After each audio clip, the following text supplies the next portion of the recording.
Hello, Twitch chat. Welcome to the grand finals of this July Nova Cup. Joining me on the cast today, we have Nico and Offma. Hello, guys. How are you? Yep, doing Very, good. very glad to have you with me here on the cast. I'm super excited. It's going to be a really fun game. The first semi-final we get to watch is Kingdans and Isolde. They will be playing up against.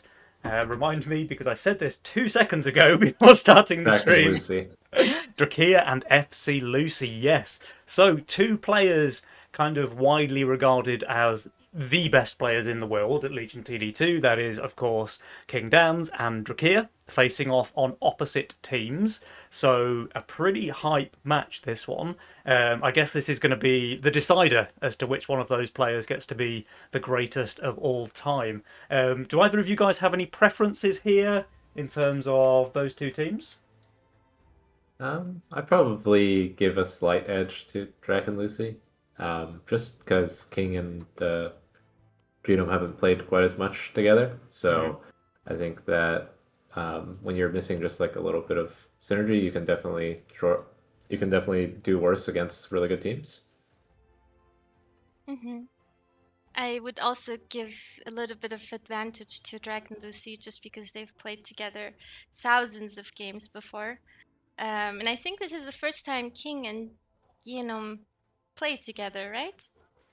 I don't think they've ever Yeah, played in a together tournament before setting, in a yeah. So tournament setting. I'm sure they've Yeah, played together on the ladder and stuff like that. But it does yeah, for make a sure. difference, like Yeah, having that tournament yeah, dynamic, the practice, being able to bounce off each yeah, other. It absolutely makes a exactly. difference.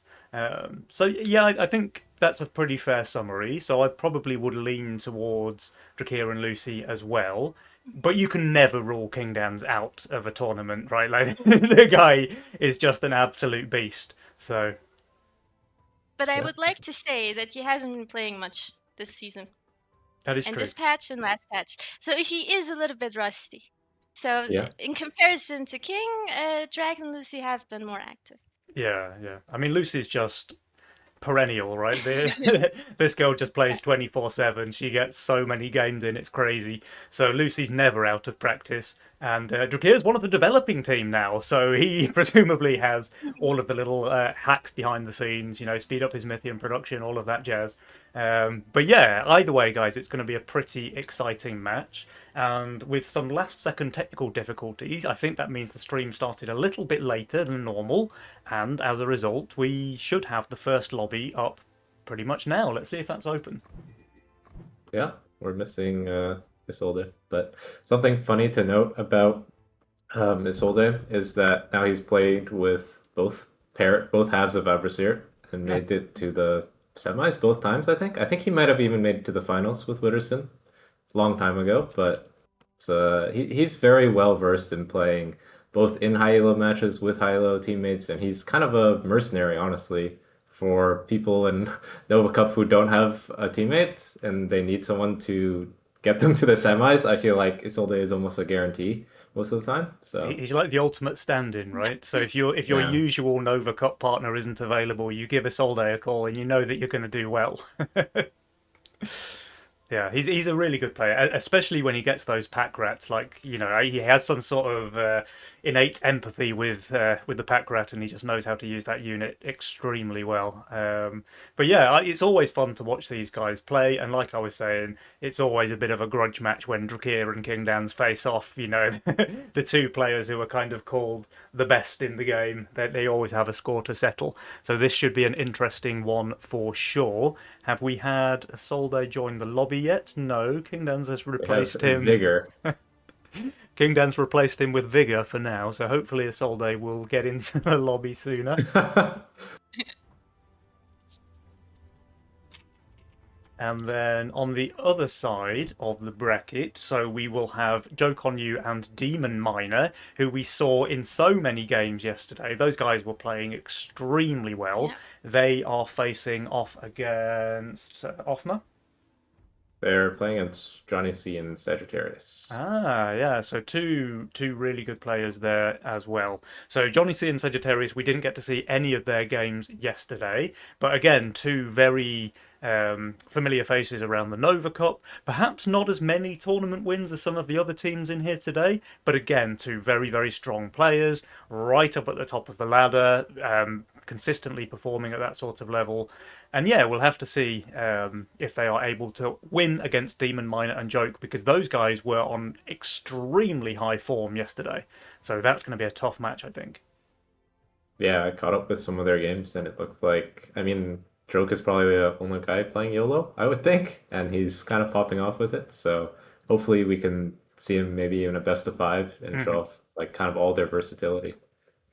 Yeah, absolutely. And what do you guys think of Elliot and Joke's synergy with each other? I think they do have some practice together. They've played in different Nova Cups, but they can both be very similar in their play styles. I see Elliot as more of an aggressive player, and Joke is, more of a he plays to hold. But recently, when I've played with him or against him, it hasn't been the case.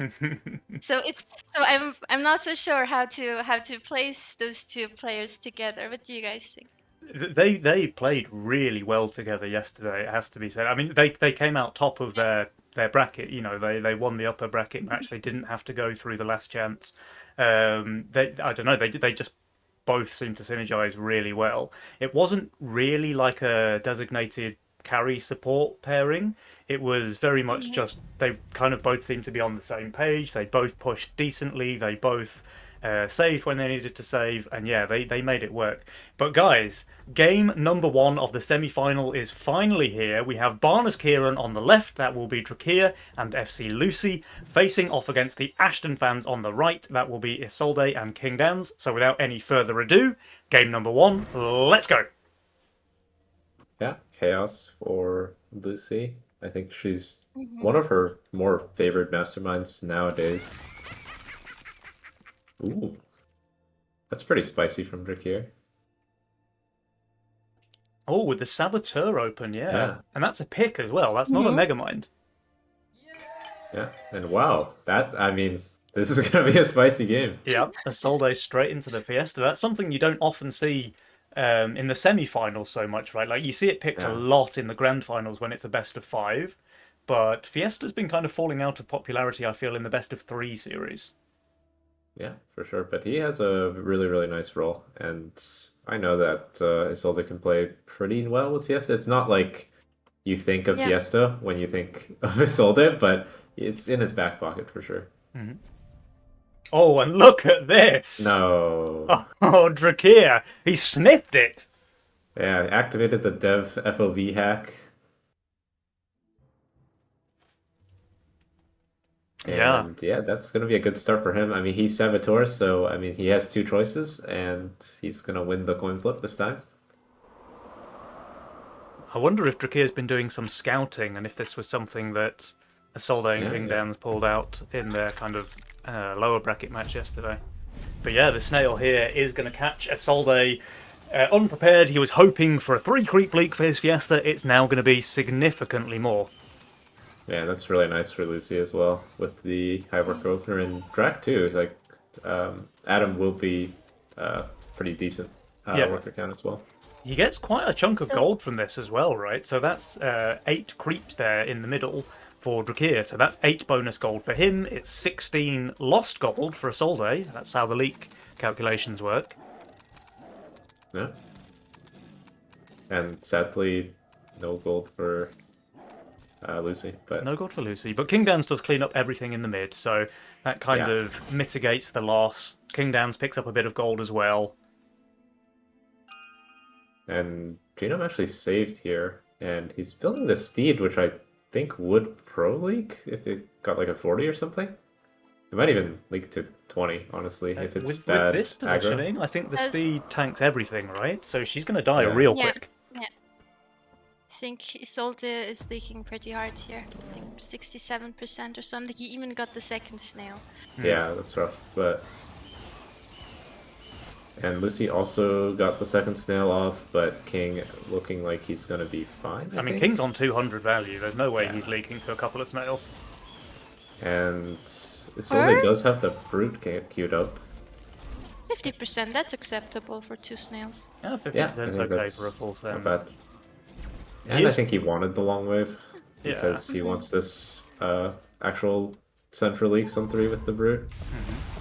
And he will get the snail with it, so we'll see what Lucy... I mean, if she gets to flower, She's not far off, honestly. So good Lucy, sell for it. 12 gold. She can sell a single proton and get the flower, and then that's the easiest hold of her life. I don't... Is that... But it's Lucy. But it's Yeah. Lucy. Yeah. She would prefer. She prefers her gate guard. No? Oh, Okay, Or there we go. Yeah, yeah, Great read. yeah. And Drakus even pinging the positioning for her. I guess this to make sure this doesn't die is the only single target. Yeah. And yeah, that's pretty nice against the brute. I mean, here comes the 80 send, but it should just be a pretty easy hold. But oh no, the flower's actually full tanking. The Crusher is not helping at all. Yeah, only picking Yeah, up the the split. Yeah. Yeah, if she sold her splits, this would be an easy hold. Yeah. Or Yeah. I mean, this is fine. I think you're happy with this though. It's Yeah, still going you're to be a happy full with hold this. apart from the Brute, right? I don't think she can ever kill the Brute, but yeah, for an 80 send, this is perfectly acceptable. And Drak also holding here, so there's no risk to their king. King Alright. on 8 workers now, by the way. Oh, that is crazy. Oh, Drakir actually does leak the lizard Oh, as he does well, leak. so yeah. I mean, it's on 0 HP, but there you It's on go. 5 HP. Yeah. I mean, Alright. to be fair, I feel like the Proton Angler opener has really fallen off. Like, it seems very hard to hold with this in the first 4 waves. Yeah, it can definitely be Especially, tricky. yeah. Angler is just so Also, weak he's- stat-wise, right? So like when you're playing with the Atom, you kind of need some delay so that it can ramp up the mana and increase its DPS. But if your Yeah. tank is an Angler, then it doesn't really do that job. Yeah, and he's getting a 40 into 80 send here, or 100 send from King here, so maybe in a little bit of trouble as well here. Yeah, 100 Mythium is a lot. It depends on if the dino is focused early on, if you can ignore the dino. Yeah, it's Dino fine. currently being Oh, ignored. he's split focus now. He's getting focused. Can he kill it at Oh, least? No, he can't. Oh no. Huh? Well, Unless... actually, Oh! Oh, that's very clutch. Clutch. I mean, this is absolutely fine. He gets one more Yeah. chicken. Yeah, 33%. Again, this has been a pretty aggressive game so far. We've seen big sends, we've seen power mercenaries already, and it's only wave 4, guys. Yeah, and Lucy also has a Mythium now going for a power merchant of her own. King does have the Sea Dragon, which is one of the best 5 answers in the game, but doesn't really have anything else to add now with the rest of the gold. Yeah. And here we have it, another Yay. Brute coming out, this time from FC Lucy into the lane of King Dans, who's very high value and does add this Sea Dragon here. Really good unit on 5. Yeah. yeah, but the rest of his units are arcane, Yeah. so I feel like it's going to be a leak nonetheless. Yeah. 100 send is Probably pretty a big. small one. Yeah, as long as he does good, I think he's fine considering he was 8 workers for a long time. Oh, is the Sea Dragon gonna die? Oh, the Sea Dragon's still tanking? Yeah, Oh, the wow. dragon goes down. That's, no. that's really The bad, snail actually. killed it, yeah. It is a Yeah, 7 that's a stat lot of cap, damage it so still has a little bit of self sustain, but it's not going to be enough. This will be a leak here. 50% on King. I think he could have done maybe like 2 more grapes even if the Sea Dragon just still alive. Oh, for That's sure, the yeah, problem. yeah. I think King is now definitely leaking to resend because Yeah, because Lucy is pushed. Like she could. Is she resending? Yeah, she is resending. Yeah, there's nothing he can do. He's leaking here again because he has a full stack QT and arcane tanks. Yeah, there's, Yeah. there's a lot His of only really damage are 2 sea dragons. there's a lot of really bad value on King Dan's board here on wave 6. It's all Pierce and Arcane, and yeah, it's going to crumble, I think, under the Brute. yeah, the lock-in random, obviously sometimes you end up with rolls where you just don't have an opener and don't have really a good transition. But, I mean, at least after this he'll be able to push quite a bit. And Oh no, Yenom's Desert Ah, Pilgrim is his Pilgrim dying, got so he's sniped. also leaking. Oh, Oh no, he's also leaking. if Isolde leaks here, I think he's going to earn the Waldo badge for sure because, yeah. Hey, he Yeah, actually got quite a big send, 120 Mithium there, yeah. so In his defense, his send was actually bigger. It's yeah. just half of it. It's actually a really, really nice send from Drac, right? Like double DT to make sure the Yep. Pilgrim doesn't kill any of the wave, and then the Robo just happens to snipe it because of the mass having longer range The than the damage. Pilgrim. Yeah. And this is a And Not what I pretty bad. also decent chunk of King HP here, so the first yeah. real aggressive play of the game on Wave 6, and the Ashton fans, they're dropping all the way down to 52% HP on the King. Yeah, and Isolde is trying to make some money back now. Lucy didn't hit anything crazy good here, Oh, Lucy's so dropping a Pilgrim here on 7. That's a magic damage that's unit, guys, and yeah, Wave 7 is arcane armor. I don't think this is going to help probably her too much. But the probably anticipating 800 value is not too shabby, right? yeah, I mean probably anticipating wave 8 because she showed quite a bit of weak units there, but the mole send here is like unusual in the sense that he had 160 and could have sent just like a pack or a I guess the mimic not as good versus Lucy's board, but the mole is actually quite good against some of the other units, like a bunch of small single targets. Yeah. It Adam reduces Yeah, Lucy's that's- damage by a lot, right? She has a lot of fast attacking or AoE units. Yeah. 100% leak there from Lucy. The full house. Yeah. I mean, she is leaking pretty hard, but they also Isolde was saving 2 waves or 3 waves, Yeah. I think. So they are down income wise, and they also took a lot of king damage. So Yeah. overall, I don't think this was worth it. And the key Yeah, I difference, mean the of main course, advantage. I was going to Oh, go say, ahead. like, Drakir was able to fully cover that leak in the mid, so they didn't even take a single point of king damage. Yeah. I think the Yeah. main advantage they have from that is just that King is pushed, and he has a pretty decent late game role if he can end up getting to it, but it may be tricky because there's stuff like Wave 12 where his build is really, really fragile. Same with 14 even. Yeah. And what I've noticed this patch is like what Drac did on Wave 6 is that you tend to send, like if you're uncertain or if you just want to make sure that you're safe, that you just income and then you add the cheeky brutes or robo after incoming. So you counter with your income and then you add the power merc afterwards. So if it doesn't work out, it doesn't work out. But if it works out, you're giga ahead. Yeah, Yeah, for sure. that's a really good line, actually. And you see it a lot on Wave 9 as well. So, Yeah. like, with Drakir and his 20 workers, by the way, And he's sending this... already on shutdown. Yeah. So he Yeah. gets his income mercenary out. Pre-income, I think there's a pretty good chance he's going to add a brute here as well. I think King does have a chance here to kind of come back in the game. Oh, a yeah. bit, I mean, King's on crazy because high he's- value. He has a soul I think he's gate. about to snack this. Yeah. And then he should be back about even with Drac afterwards. If he full holds, obviously. But yeah, I think Lucy and Isolde are both kind of dead in this game. So it's really just down to Drac and King.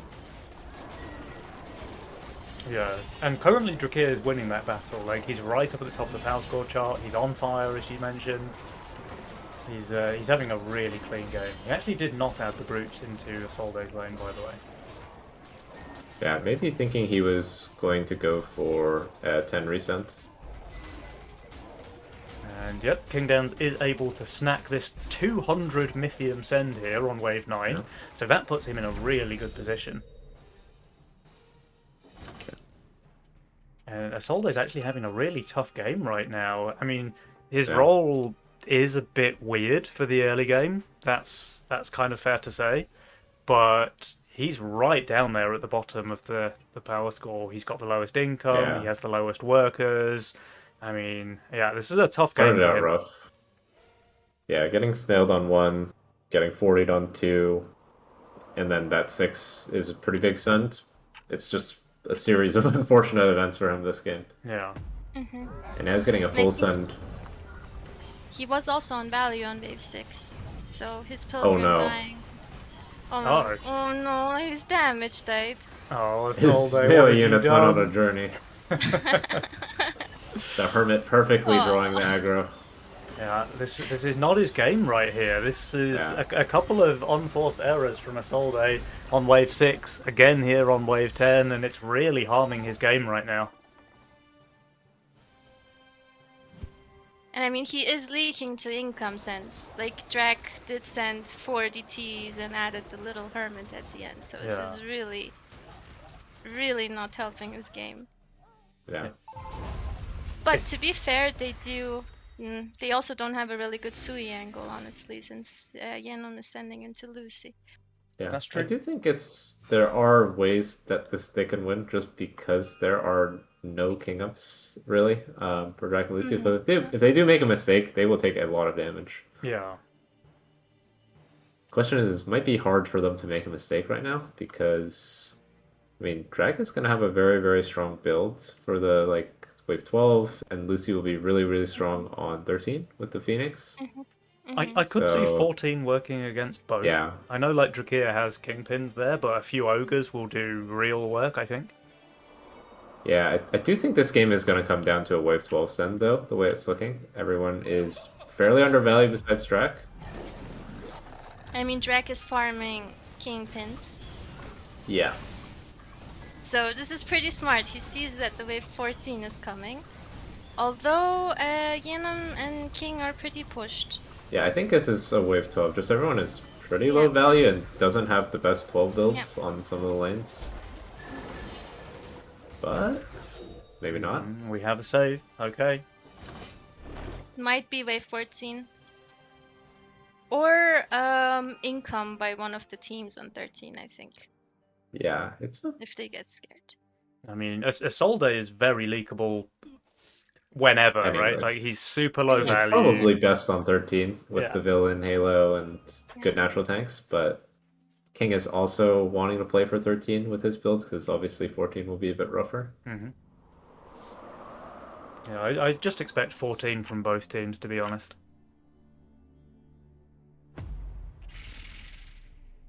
Yeah, it looks like it. What do you guys think of the Legion spells? I mean, 2 players went Battle Scars, makes sense. Ooh. Lucy's Chaos, King wants to scale.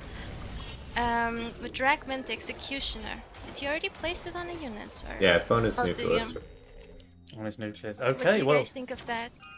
well, I'll come back to the spells in a minute because I just want to talk about these sends here. We were all expecting it to be wave 14, but all 4 players are going for a wave 13 send here. I mean, Isolde's super low value, so I definitely expect him to leak. But Kingdan's with those Hellgates, he should be fine. Lucy, I mean, Lucy's fairly low value as well, but she has this Phoenix, which is the perfect unit on wave 13. It is double 4 eyes, so we'll yeah, see. double 4 obviously, eyes it's a super Phoenix with the chieftain buff, so it may not matter. She may just Yeah. kill the whole wave. And Drakir is really high value as well, but pretty bad value with the kingpins here. We'll have to keep an eye on Lucy's Phoenix, because if this thing goes down, she's going to be in trouble as well. Yeah, for sure. Phoenix. It the is Phoenix kind of just getting going melted. down. Yeah, Phoenix dies real quick. This will be a leak on Lucy as well. Drakir, how's he doing with all of that value? His front line is dead. Isolde leaks 113, meanwhile. Lucy, exactly the same, 113%. Drakir will Drake be is leaking here, I think. I think he's holding. Isn't this OP? No, the nucleus isn't enough. I think Kingdan's it's leaks gonna, 72, well- but that's kind of very, very low stuff. Drakir leaks, gives a shutdown. I mean, he almost held, but not quite. Yeah. Meanwhile, the Ashton fans, they're going to take a huge amount of damage right now. Are they? Nah, they're not dead. Not yet. But I mean, what it's- do we do it's from real here? close. I mean, Drake is not pushing. Oh! Oh, they do that. They We go to the do next die. game. That's what we do from here. That was the closest death I think I've ever seen. I don't know if you guys saw that, but like the King's HP bar flickered because it kind of it went below 1 and then regenerated slightly, and then the golem that was left alive had no HP bar remaining whatsoever. It would have died to the next attack. But yeah, it was enough. The Ashton fans, they do die here, wave 13, and Barnes Kieran, they are now 1-0 ahead. Yeah, it's a pretty nice start for them, and I think Juno probably won't play Fiesta again. I feel like it was kind of just an unfortunate roll for King with the lock-in random and an unfortunate opening for Solde, so I don't think they're too like sad considering their early game was just so Yeah. terrible. It was a They didn't, really rough one. I mean, I'm looking at yeah, the win But probability graph, and Drakira and Lucy were basically favoured from wave 4 all the way until the end of the game. So yeah, they were ahead and they kept on the pressure. Drakir went for a few of those really nice mixed income and power mercenary sends that you mentioned, Nico. So he sends a cannoneer before income, he adds a brute after income, and then if Isolde leaks to that, Drakir is just in such a strong spot economically. yeah, we'll see. I yeah, mean, they still, yeah, so go ahead. Of no, I was just saying like best of three, like you're not like it is still like they lost like two of their masterminds that they like, but there's still plenty of stuff for them to play. So that's the thing about best of three is like you're not really at a very big disadvantage after winning in one game, like compared to the best of five where like you win two games, then the game becomes a lot harder. So we'll see what they go with. I would expect kind of standard masterminds as well, from Drac and Lucy now, like maybe the cartel, maybe the greed. Yeah. What are you I think thinking? I'm expecting Drac to go Mega Mind. It's like the kind of player who goes Mega Mind after a win sometimes. Yeah. And Lucy has been playing Chaos a lot recently. And besides that, it depends on the Legion spells, right? As well, right? Like you can see Yeah, her for also sure. going Cattle, or with aggressive spells, Cartel. Less of a Fiesta player, I feel like, but yeah, we'll see.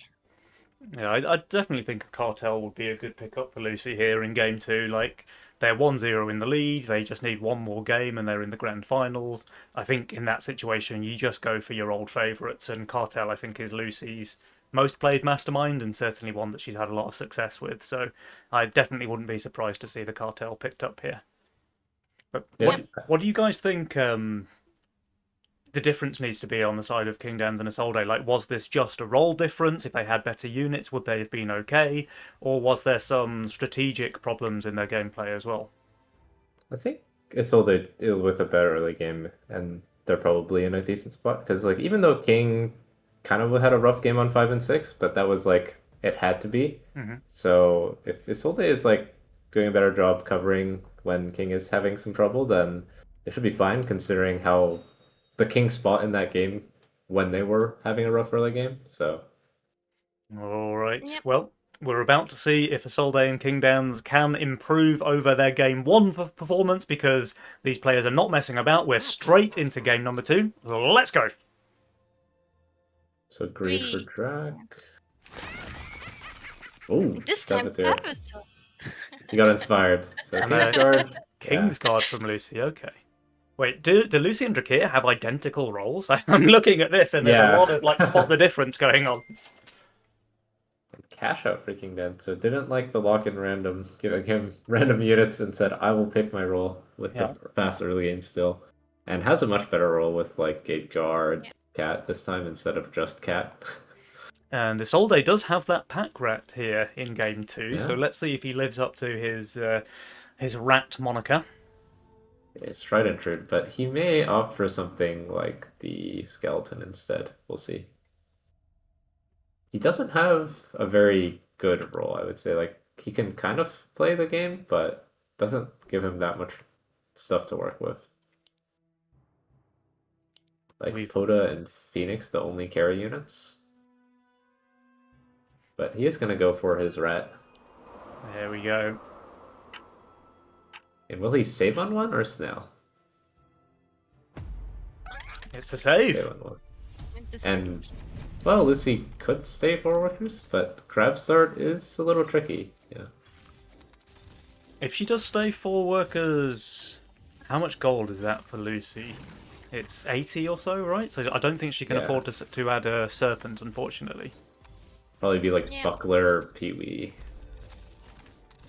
Yeah. And she will stay for workers, but I also don't imagine that. Yeah, I mean, he already sent the snail. So he's not going for anything crazy. King's adding a snail as well. Oh, she does get the serpent. Okay, in that case, I think Lucy's absolutely fine. Yeah. And Drac has the Harpy Oathbreaker opener. Very, very strong. Yeah, he's only Can receiving push one really snail hard. as well, so Drakir's going to be absolutely fine here.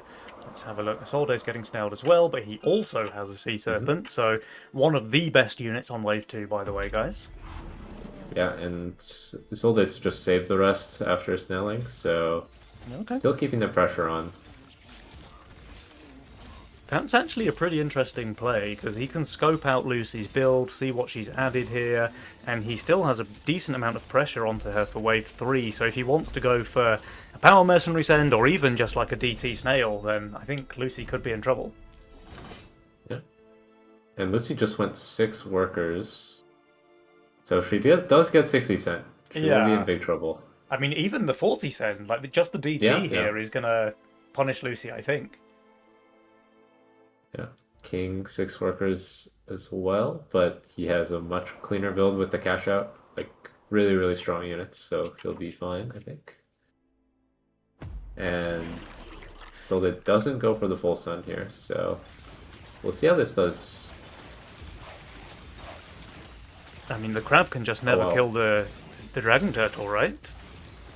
No. Yeah, Yeah. Crab Warlock literally hasn't killed a single unit. The Serpent will be able to finish it off, but this is a Yeah. pretty big leak. 72% against a DT on 3 is not ideal. Yeah, that's probably a bit too greedy from Lucy. Maybe he just forgot that that snail was, like from wave 1. Like Yeah, yeah. She actually didn't receive anything. And Isolde, he smelt blood now, so going for the first Power Mercenary Send of the game. In fact, both Isolde and Kingdowns adding Robos here on wave 4. What will be the Yeah. answer from Drakir and Lucy? It's pretty ballsy considering that we have like Serpent shown and Harpy shown. Both like really, really strong answers here. But the robos, they're fortified armor and pierce into fortified. The thing is, Mhm, we yeah. tend to overestimate Serpent on 4, but like with the addition of a robo, it will be pretty hard to kill. It wastes a lot of its damage, right? Like, it will kill the Robo eventually, but it takes a very But long it- time to do so. Exactly. And And meanwhile, it's even getting sniped. yeah, and importantly, it's not doing any damage against the wave. Yeah. Track will be leaking as well, pretty small. Mhm. But it is king damage off of that double robo, so a much better early game from Isolde. Yeah, the Aston fans are absolutely off to a good start here in Game 2. This is a crucial game for them because Barnes Kieran are on match point after all. If they lose here, the Aston fans are out of the tournament. Also, is- I do understand why Lucy overpushed on 3 because she is Kingsguard. She has a low-income mastermind, so she wanted to get away with some greed. Sadly, she didn't, but I do get why she overpushed there on 3 as well. Yeah. And it is double brute that she's getting to against king, so he probably will leak here. We'll see how well he can do. And brute into Isolde's lane as well. He does have the rat up, but he does have a lot of bad units here. Kingdowns absolutely smells it coming though. He re-rolled there very, very Yeah, that quickly, was added a Mudman, hardened it, and this might be the difference because there's so much tank value there from a hardened Mudman on 5. I mean, he's still going to leak, but I think he does much better here because of that play. Yeah. Second gate guard is much, much more fragile. Yeah. Now there we go, 50% there from Kingdowns. Oh, but Isolde, he's leaking as well. I mean, he also received a Brute, so we Yeah. can't really give him the Waldo for that, but yeah, he received a small ascend and actually leaked more than Kingdowns. This is going to be so much king damage. Yeah, 3 Brutes on wave 5. Those are just going to shred the King. Holy, Ashton fans. Just when we were saying they were doing so well, they're now down to 58% King HP on wave 5. That is a bit of a shock to the system, I think. I think they can play for potentially a big 7 at least. Where I think Lucy is like pretty fragile. She is just 8 workers though, so she'll probably do okay. But we'll protect King's 8 a little bit. I mean, he does have a good answer with the LOD, so it might not be necessary. But I do think it's good that they save here at least to have some pressure. Yeah. The problem is Drakir and Lucy, they just made so much gold from those leaks there on wave 5. Like, sure, wave 7 is dangerous against them, but when you've just gained an extra, I don't know, 40, 50 gold or whatever on wave 5, it puts you in a pretty good spot. Yeah, for sure. And Isolde does have the Brutes queued up, so is going to send for Leaks here. Sees the Deep Cooler, doesn't really care. I mean, Deep Cooler is good on 7, but also the rest of the units are very, very weak. Deep And Cooler as well, Bull I think, is just better on wave 8 than it is on 7, right? Because For sure. even on 7, it's still 2 shots, but then it has to waste time killing the little slimes afterwards. So we have the Mole into Draxlane, which is very, very good against all the little harpies. But he does also have the big Oathbreaker, so we'll see if it can do something crazy. Yeah, those big Oathbreakers, they really can pop off, especially with a bit of healing behind it as well. Yeah. So 180 sends for both of them. Oh, we'll have to see how they perform. The Oathbreaker is full tanking on the left-hand side. The Brute does pretty great work slowing that thing down, though, in terms of the DPS. And now the Sea Dragon's going down as well, so he does lose that healing, and all of his backline is dying as well here for Jakia. Now, the Oathbreaker is fully cleaning up on the left, but I think it will go down to the Mole at least. So yeah, 58% leak there, and Lucy 86% leak here. The Ashton fans have absolutely come back swinging after that wave 6 king damage, and now they're about to equal the score, I think. Yeah, I think Lucy's pretty doomed in this game now. Like 0 workers the whole game and leaking still to the Big Suns. She's in a rough spot, and on a low-income mastermind as well, right? Like, everything is going against her, and we see it here. She is at the bottom of the power score chart. She has the lowest workers in the game. She has the lowest income in the game. Yeah, this is kind of the position that Isolde was in the previous game, and we saw how that one worked out. Yeah, the saving grace is that Drac is still the most ahead. Yep. So there is hope in the game. It's not over by any means. But they will have to try and find some nice angles to win the game. I mean, I can see a wave 12 working later for them. Yeah. Because like with Yenom showing the Phoenix, King, the Hades, I can see an aggressive counter-attack 11 maybe.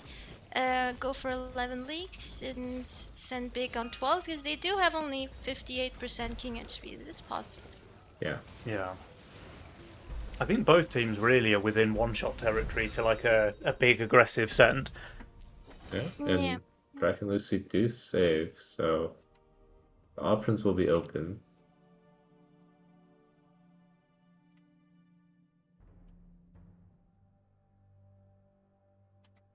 Alright. And Drac by far has the best wave 12 build out of all the players.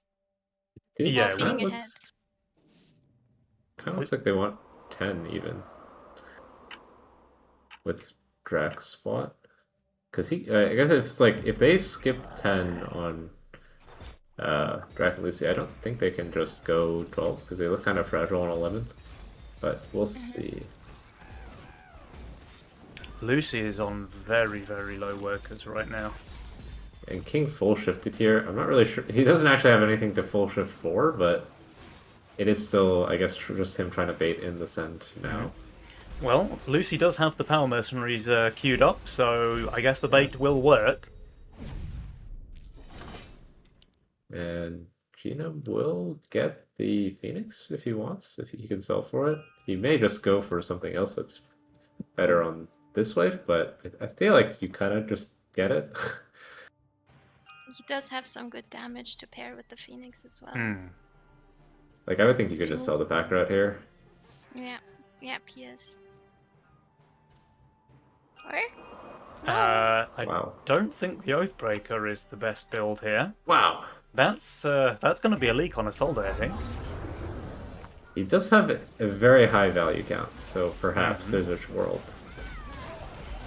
And the King Serpent ended up is going... cleaning up all of the power mercs, so now it's just the boss. Okay, meanwhile, how's King Dan's doing? I mean, he's just full holding, so the bait was masterful.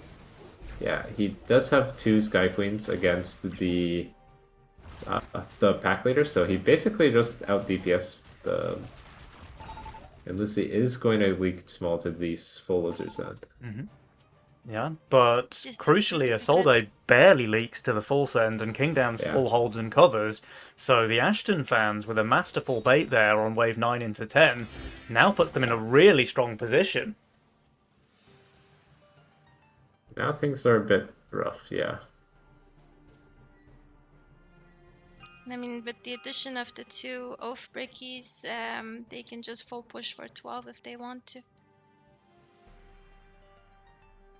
And is hunting. It seems like a 12, a big 12 cent. But Lucy is showing the Haven now. She's showing the Haven, but her And value is really low. So Isolde, it is a tight on Haven though. yeah.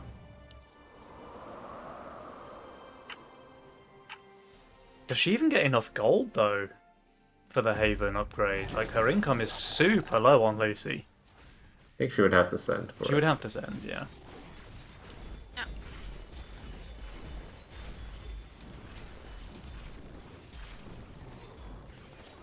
I mean, Drac can hold if he wants to.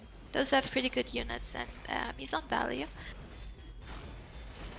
Yeah. I think he picked Titan, right? Yeah. All 4 players picked Titan, yeah, so nobody But, took the aggressive yeah. spell here. I think they're just gonna save longer. It'll be harder for Drac to. He can't really build for both, like the upcoming waves, so has to opt in for 12. Mm-hmm. And Lucy gets the Haven, yeah. but Yeah, but 13 will here's, be harder. here's the thing, Drakir and Lucy, they both went for income sends here on wave 12, which I can understand, because Lucy wouldn't be able to get the Haven without it. But Isolde and Kingdowns, they saved their Mythium, and receiving this income send here, they can just push workers to the moon and do whatever they want now. Like, if they want to send 13, they can. If they want to go 14, maybe even 15, they can go straight there. I think Isolde and Kingdowns are just in a really, really good spot right here. I don't see how they lose from this position. Yeah, this one should be a freebie to close out. Isolde even creating a super, super long wave here. Yeah. I think the safest thing is probably just skip one more wave. Because you want the extra wave to push. Yeah. And you see the fatalizers on Drakir as well, right? So he's actually pretty good on this wave, and the catapult, of course. So even though Lucy he really swapped weak, off the Skybot. So it was a good read by Drac at least, that Mm-hmm. he should not go for the Skybot. I think he swapped it out at the last second for the Feta. Okay. So at least, I mean, Feta is a better unit on 13, but I mean, obviously now the Skybot would not be that bad on 14. Yeah, yeah. And he may end up still building it. It may be his best choice. And the thing is, Lucy's just so low value that she's going to be leaking really badly whenever they decide to send. So really, Isolde and Kingdowns, they just need to focus on how they can break Drakir, and whether that will be wave 14 or even longer. I would imagine they are fine just going 14. Well, Drakir and Lucy, they are going for a full send here on 14, so if Isolde and Kingdowns do save their Mythium again, there could be some undercut potential here. Yeah, there is a world. I don't think... And they do mean, save. they are saving. Maybe. I do we see are why. building Hades and Phoenix. Yeah. But I really like this undercut too. Because Drac is a beast here, to be fair. And he is on value. Yeah. He could do really well. Yeah, I think it's a reasonable play by both teams. I think they're doing fairly The solid Ashton plays. fans, It's they just gonna need come to down. hold here, though. Like, their king is not that healthy. It doesn't have that many king upgrades, so even a relatively small leak could pose some real danger. It's hardened here. And the Hades does, even though it's bad on 14, it is better, like, against smaller sends. It's, like, not as bad. Mm-hmm. So we'll see. He even gets the summon on his Harbinger there as well. spoilers. Like, everything is going well here for Kingdoms. That could be a full hold for him. And the Phoenix is just off-tanking perfectly in Isolde's lane. It just looks like 2 full holds, it is. Yeah. Even killing his spoilers was no problem. And here comes this enormous Wave 15 send out of the Ashton fans. We've got triple Ghost Knight from Isolde, 2 Ghost Knights and a Shaman from King Dans. The question now is, Drakir and Lucy, are you able to hold this in any regard, or are they just going to get absolutely steamrolled here? Yeah, I don't think there's really a chance. The Sens are quite big, and they don't really have god units on the wave. Lucy's They have 1,000 decent units. undervalue, by the way. Like that's pretty crazy on Yeah. Wave 15. It may be a new record, honestly. Yeah. Alright guys, here comes the send. They're absolutely massive into both players' lanes. Almost 1,000 Mythium for both to deal with. Those Ghost Knights just living forever against the Wandering Trebuchets. Lucy's Giga Haven, that thing has gone down. Her front line is crumbling. The Trebuchet is next. Can she even kill the Ghost Knight? She can. But still, that's 119% leak for her. Drakir, meanwhile, he's doing a bit better, but still 105% there. I'm pretty sure this is everything said and done now in game number 2. The Ashton fans have managed to tie the series, and Barnes Kieran will have to play one more game if they want to get into those finals. Yeah, much better early game this time. We get more games, which is wonderful. We More get drops. we get more games. And that was a completely different story, by the way, guys. Like the same way that game 1 was pretty one-sided in favor of Barnes Kieran, game 2 was really one-sided in favor of the Ashton fans. Like almost from the very start of the game, they just took a lead and they never let up the pressure. They kept on with the power mercenary sends. We saw big leaks on 5, 6, and 7 from either team. And yeah, they just really managed to turn their early game advantage into a snowball and close the game out here on Wave 15. So some very nice play there from them. I did like the attempt for an undercut from Drakir and Lucy with the Wave 14 send. Didn't work out this time. But when you're so far behind, you have to make risky plays like that. Because if you just try the safe route when you're so far behind, you're never going to win the game, right? So I like the attempt. Sure. And we'll have to see which one of these teams is going to be victorious in Game 3. Any favourites from you guys after you've seen the first 2 games played? I feel like it's hard to say. I mean, I would say Drac probably played the best across 2 games. I mean, him and King have both been playing very well. I feel like it's kind of just down to Lucy and Isolde to, if like one of them can have a really good game, I feel like that's kind of what it matters because it seems like Drac and King are not really making mistakes. I feel like it can go both ways. It's very role dependent and Legion and spell dependent. Yeah, All players are strong. I totally agree, and I think we saw the role dependency a lot in game 1 there, where like Isolde had a super rough role. His early game was a bit weird as a result, and he just could never recover from that. But guys, I mean, the players, they're really keen to get the show on the road. They're straight into game 3. So without any further ado, ladies and gentlemen, this is the last game of the series. Whoever wins here will be in the grand final. So let's find out. Game 3. We do have a different sending order for this game. Okay, so Drakir and Lucy have decided to mix things up, have they? And send Drakir into King Dance.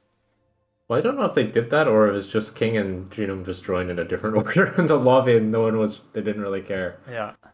Could be either way. So he goes back to the lock and random. That's much better this time round. And Cartel instead of Kingsguard for Lucy this time. So wants to play with some income, which I think is fair. Yeah. There is overwork in game, so Yeah. I'd want to go for some aggressive kind of action.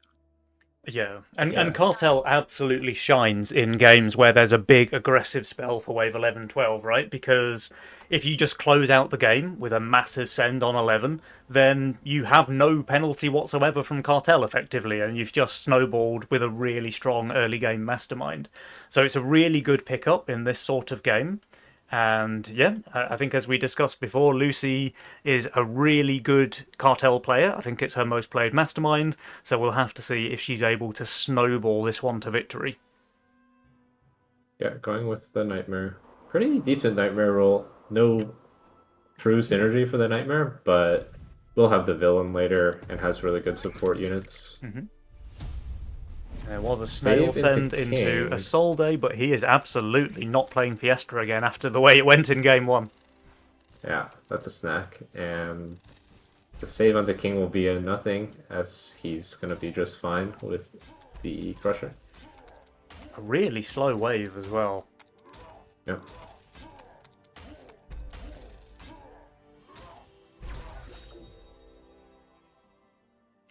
And what do you guys think of Drax opener? The Tempest with now 3 PVs. It's a solid opener. It's more of like a Lucy opener, but I think Drek is fairly comfortable with it as well. It's But just it such does a have strong quite a bit unit, of right? weak wave, right? Yeah, I mean, Yeah. wave 4 will be rough for him this game. Oh, he doesn't really have an answer for 4 at all, actually. And Genome just pushed and can't build here, but just accepted it, so pretty ballsy for him. Yeah, Kind of gambling that Lucy's not going to sell him after he held the first one. getting away with murder, yeah. So it still leaks 42%. The Whirlybird has been nerfed now, so it leaks Yeah. 1 or 2 creeps more than it used to. But yeah, I think he's kind of fine with that, with the 6 worker trade-off. The question is whether Lucy will be able to punish him now on wave 3. He does have Gargoyle in his role. Yeah, and Lucy will try. He also has Aqua, which is, unless something has changed, the threshold is still really, really good. Oh yeah, there goes the Aqua. Alright, so Lucy has actually gone for the first Power Mercenary send of the game, so we have the Robo coming out now. The problem is Isolde has Gargoyle being one of the best units in the game on wave 3, and Aqua's not far behind, so we'll have to see how well he does against this power send. Yeah.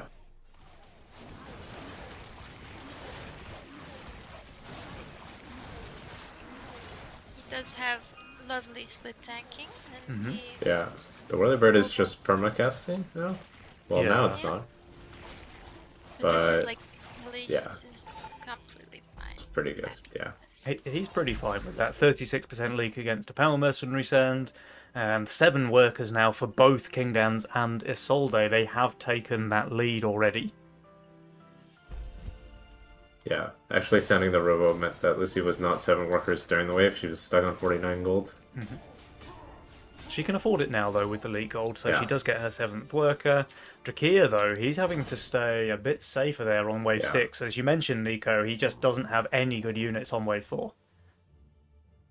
So Yeah. with 5 and 6 is not super strong, no? Like, I know he does have the trend, but he also has 7 PVs. Yes, true. Or- I think wave 5 he's fine. Like, Tempest just off tanks the boss, the Treant tanks all of the small scorpions, and he's basically fine. And then on wave 6 he has Berserker potential as well, so I think he can be okay. True. But it is still 7 PVs, so he does have to. It is overbuild. still 7 P-Rees, yeah. Not the best unit on either wave. Yeah. King getting away with a little bit of greedy here. I'm pretty sure this would leak fairly reasonably to just a couple snails, so we'll see if Drek can punish him now. But just going for the Dino. King going for a Brute now. Lucy going for a Brute as well, so we'll have to see, because Isolde is not fantastic on this wave. Yeah. One of Whirlybird's weaker waves. Anyway, does- okay. He sells, gets the Green Devil, boosts the Infiltrator. I think he's going to do okay. Lucy, meanwhile, because she's receiving a Brute as well. She does have the Sea Dragon, but yeah, Veteran not the best unit against Brute or Wave 5.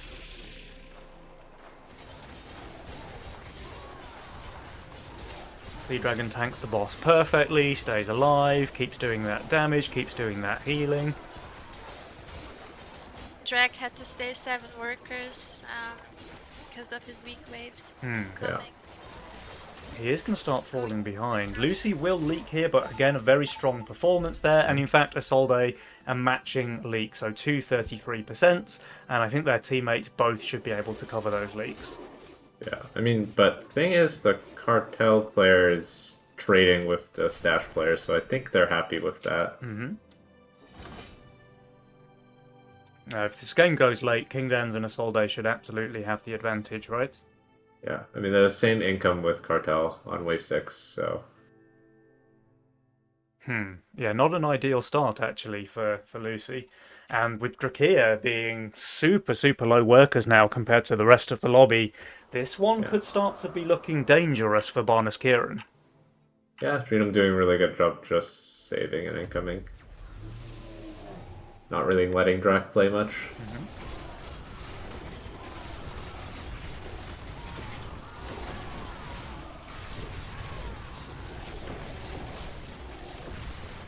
Did get to that Berserker, but had to stay 645 value here on wave 6, while only receiving an income send. Drakea, his economy is really going to start suffering. Yeah, for sure. He does have a pretty good late game role though.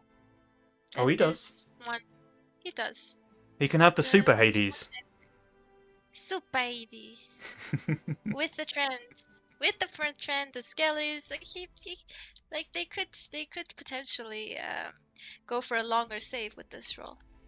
Yeah, yeah. Lucy may be in trouble on wave 8 if this wave is like slightly longer. Just because King is quite pushed and can maybe get to the pack. Well, he needs another 60 Mythium, so the wave will need to... There probably needs to be a leak for that to happen. We'll see.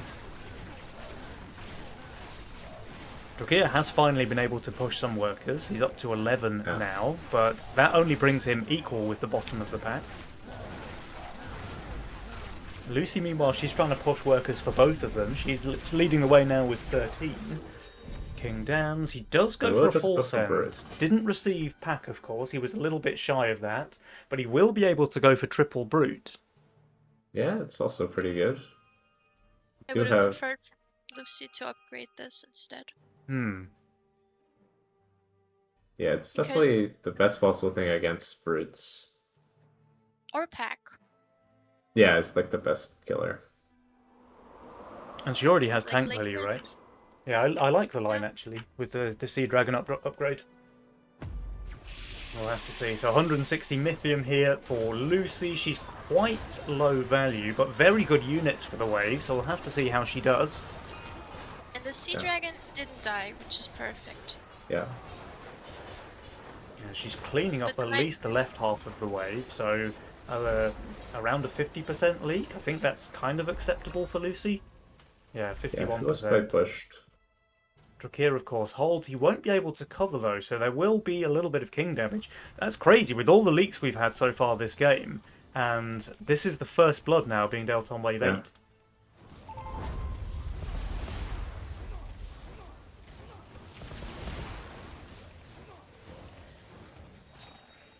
Resend coming into Lucy and Drak. Yeah, and here's the problem, right? Because Lucy, who had really good units on wave 8, all of a sudden really doesn't on wave 9. She does have value, though. We'll see. I mean, you probably don't do too bad. I mean, Double Nightmare still does a lot of damage. If the Sea Dragon can stay alive, heal the Alpha Male. And they are saving, so looking for perhaps a wave 10 play or 11 play. And Drakir, meanwhile, he got the Tree of Knowledge, so I think that's just an easy full hold for him. So I'm going to keep eyes on Lucy's lane and see how well she does against this 140 Mythium resend on 9. Sniping one of the imps. She's doing really well so far. Yeah, it looks like a leak, but really quite a small one. Yeah, but I think that's still something. Oh, and actually Drakir does manage to leak here. Okay. Yeah, not the biggest leaks, but that's still... I mean, it all comes down to how much can they get out of their send, because... They have a lot of Mythium, actually. Yeah. The thing is, King and Isol, they both have pretty solid builds for the upcoming waves. They're gonna have double bunk.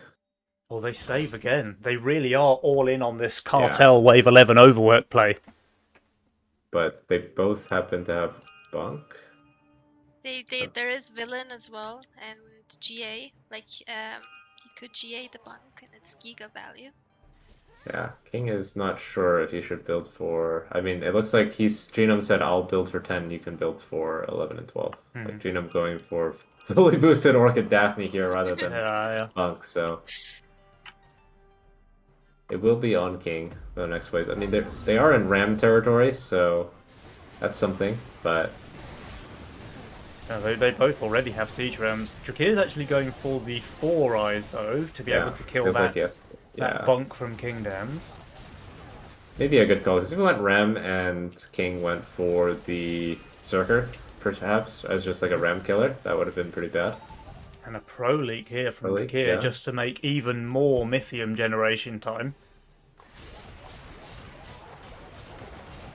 Isolde does have the Orchid to one-shot the Ram. Could even villain his Orchid. Yeah, these sends are absolutely huge, guys. Of course, the overworked double snap picked there from Drakir and Lucy. Likewise, though, from Kingdoms and Isolde. I wonder if that's just overworked for King upgrades, though. Well, When did King Yenon? Yeah. King did pop the Robo in income. I don't know if he's Yeah. still wants to go full or Like, they're like kind of expecting 12 and they're trying to go for a cheeky 11 undercut. an But undercut play. Yeah, I could see it.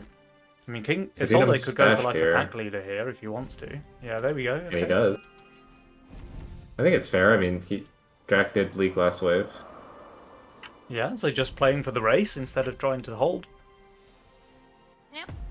But the sends are enormous, guys. 520 Mythium for both Kingdoms and Isolde here on Wave 11. This is one of the biggest Wave 11 sends I've seen in quite some time, I think. The 4 eyes only now reaching the Banana Haven of Kingdoms. It will kill it, though. This will be a decent leak for King. And Isolde, he's leaking huge as well. We've got 95 on King, 74 on Isolde. They have very little spell upgrade on the King, but I think they should be able to survive this. Meanwhile, Lucy and Drakir, they're both leaking as well. We'll hop over and see if their King's able to survive here as well. Yeah, Lucy, pretty big leak, but Drac did very, very well because he only leaked 10 while prepping for 11 with the LOD. So even King HPs and Alright. But this is the Doomer. They saved how many waves? They from saved a wave- long time. I think it was 8 into 11 with overwork, and yeah, like they're still Yeah. lower King HP than their opponents. So I really like the play there with the overwork aggression from Kingdoms and Isolde. Like, if they had tried to save one more wave, Drakir and Lucy would have straight up died on 11. And actually, in the fact where they did send, they still managed to get a huge amount of King damage dealt. And now they're in a really good spot again. yeah, I mean, it feels like we're going to 14 and then King should be the strongest there. Oh, I've just heard a note, by the way, from the other semi-finals. You only mine once. They have won that side of the semi-finals. So Jokonyu and Slickens will be in the grand finals. That's really exciting. And they are going to try the 13, I mean, I would say undercut, but it's kind of a good try. Like, I feel like if they just sit there and go 14 and they're not going to win. I mean, here's the thing. Like, Kingdoms, his units are garbage on 13. Like, absolutely awful. He's going to have a lot of value. He's actually going to be plus value here. But his units are so bad. Wait, is he going to shift? Surely Isolde doesn't shift. Isolde's actually building a haven here. Like, He's this... shifting 250. This Oh, could yeah, he's actually building. end up being a real upset They here might from die. Barnes Oh, Kira. he's shifting. He's shifting 200 gold. Uh-oh. Oh no! This might. Uh-oh. This did Might- not look good. He didn't boost either. He didn't boost either. They really were not expecting this wave 13 send at all, Yeah, especially it's- with the overwork downside. But this might just be Yeah, I think they're dead. a This massive is comeback not- win this is from not- Barnes They're Kieran. dead. They're dead. They are dead, yeah. Holy, wow. I mean, they They're just dead. they were plus value on 12 and just didn't expect this. Yeah. And you have to think as well, if Isolde had just spent I mean, his he'll build 200 anything. gold here, like, come on. Oh my goodness, they're dead. Oh no. Oh no. And it's so close as well. Like, if Jenem had just spent his gold, oh no! That's a heartbreaker. Oh no, what a devastating blow there by Barnes Kieran. They were on 20% win probability according to Jules. They went for this absolute Hail Mary of an undercut play on wave 13 while having next to no Mythium. These were 300 Mythium sends, guys. And Kingdans and Isolde, they just absolutely did not see it coming. Both of them preparing for wave 14, even shifting 200 gold there for Isolde, and absolute devastation. Drakir and Lucy, wow, what an upset. Yeah, that's brutal. I mean, I can understand why he thought that he should shift, but yeah, But he shouldn't have. He shifted. he really shouldn't have. I mean, looking at their units, both of them have Havens, Bunks, Daphnes, Yeah. Harpies, Sky Queens. Yeah, I mean, he just had to build.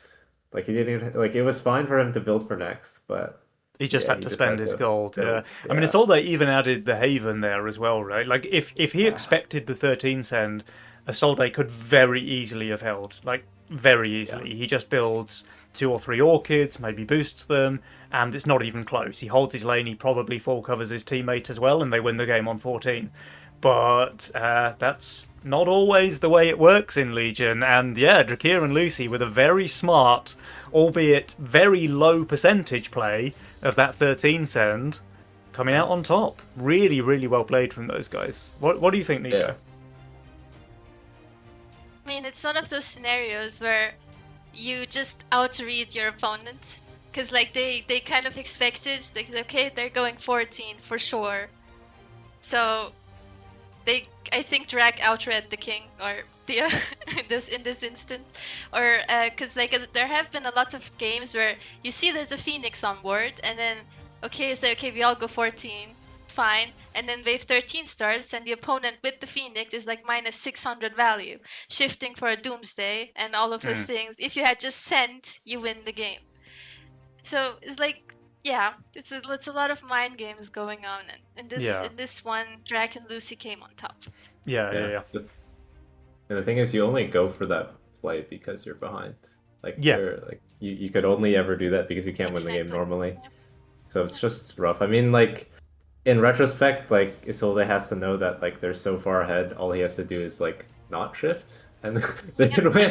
But like it is like you're used to playing games where it's even, and you need the mind games to come out ahead. Yeah, but Ofma, all he has to do is not shift. All he has to do is not shift. So easy. So easy. I totally have not lost like a billion games while thinking all I have to do is this, but I still don't do it, you know? I mean, even if he I does have, like like, one more all my- Daphne or something, right? He's just full holding, and they don't die. Like it's absolutely Yeah. heartbreaking there for Kingdoms and Isolde. Those guys played well. Like they kind of, let's say, deserved to win here in Yeah. game 3. They were miles ahead, and then they just didn't see it coming. Like they how can we possibly die? They don't have any Mythium. There's no way we die to 300 sends on 13, right? But yeah, they do. And yeah, guys, that is an absolute crazy turn of events there in Game 3, meaning that Barnes Kieran will be the grand finalist from this series, and we had confirmation they will be playing up against Team Yomo, that is Demon Miner and Joke on You. So that's going to be a really, really exciting grand finals. So don't go anywhere, guys. That's going to be a really, really fun one. We will have a quick 10-minute break before that starts. But between now and then, I'm going to leave you all with some lovely meme music from Nictia. So enjoy. This time it's going to be Do You Believe in Life After Leaks? See you in a few minutes, guys. Goodbye.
All right, welcome back, guys. Welcome back. I hope you enjoyed the music there. A bit of a tribute by Nick Dia. But guys, we've had an absolute blast there in the semi-finals, and right now we're about to get into those grand final event. It's going to be between, as we've just seen, Barnes Kieran snatching a victory from the jaws of defeat in the semi-finals, and they will be going up against You Only Mine Once.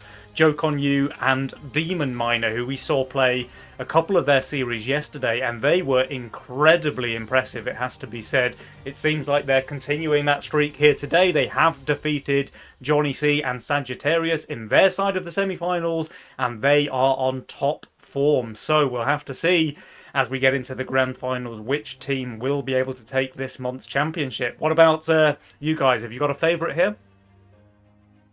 Honestly, I feel like it's about 50-50 because there's a pretty big advantage for Drac and Lucy in that they've played best of fives and finals a million times before. But there's also something to be said for how Elliot and Joke have just been playing. I feel like they look like they've been playing a lot better this weekend. So I'd say it's hard to say for sure, but should be a good game. Nico? And if I have favorites, Penny, or which one I predict? Both. Do you have one for your head and one for your heart, or? I do have one for my heart. I think that's Elliot and Joke for me because they haven't I do want the underdogs to win. Lucy and Drac have been playing together for a long time. They've won some Novas together. I like both players. They're wonderful people. Elliot and Joke, they're one for the heart. So, yeah, because of the experience, it's I guess more reasonable to go for Drac and Lucy. But I'd like to listen to my heart as well.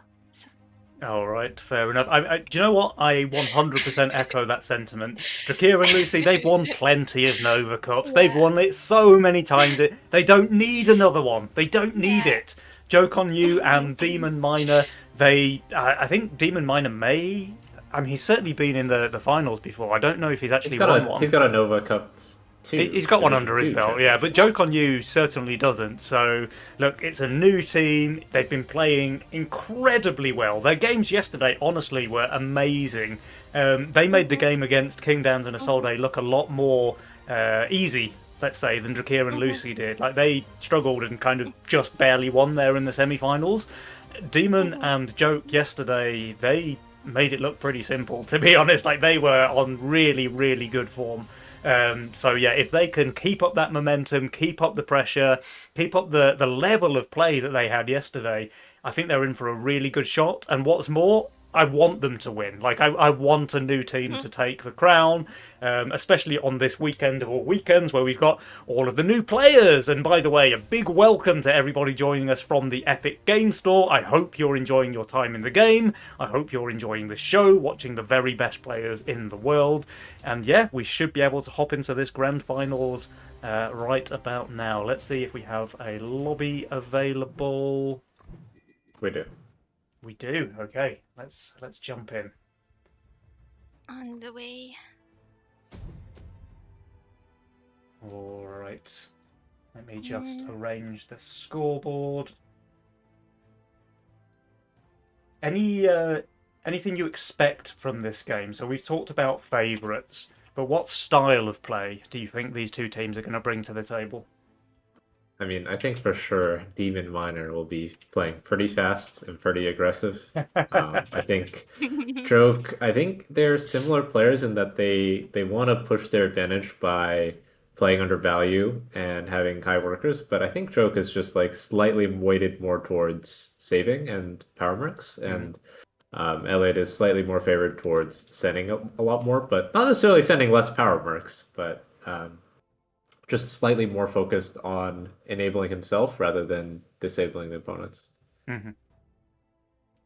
But Elliot is a very versatile player, so it could go either way. Like, he can also go for more pressure if he wants to. Yeah.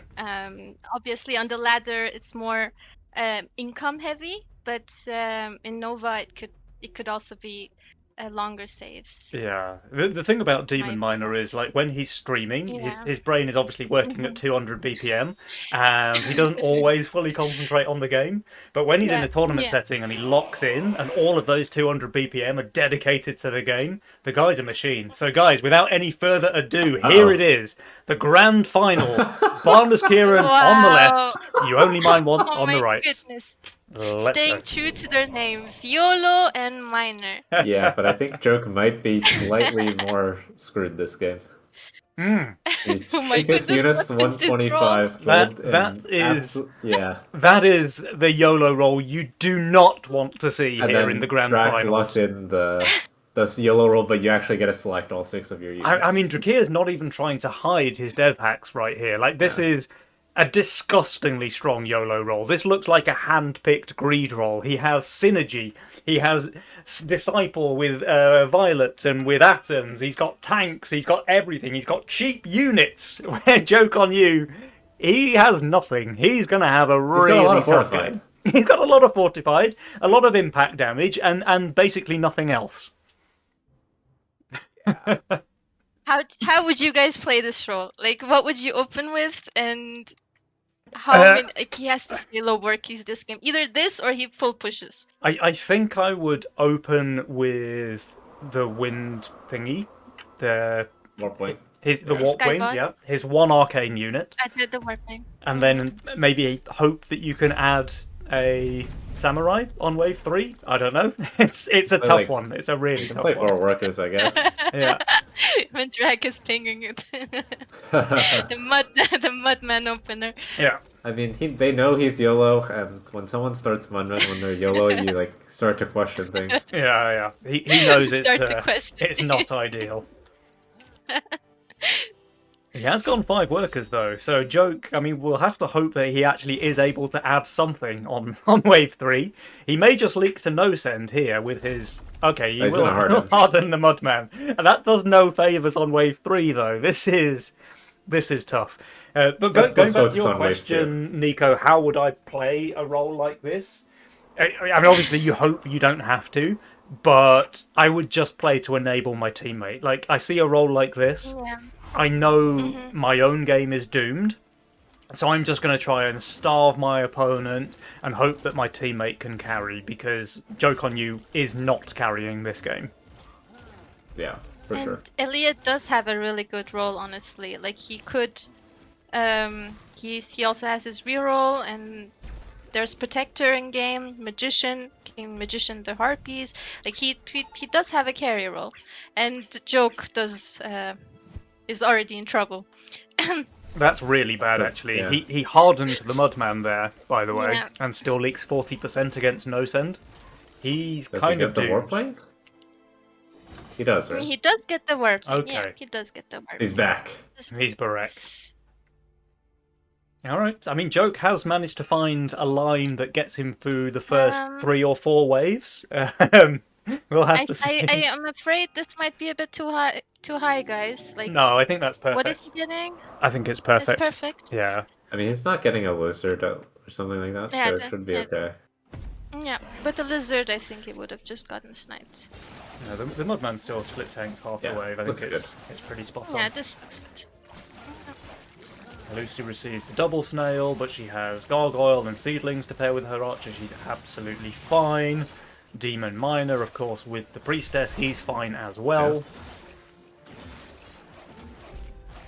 And Priestess, I mean, he's got a pretty solid Priestess role, just because Howler, Harpy, Peewee, like, you want those cheap units, and especially Howler being really good on most of Poto's weak waves. Obviously not that good on 7, but having that cheap unit lets you just push so much more aggressively on 4, 5, 6.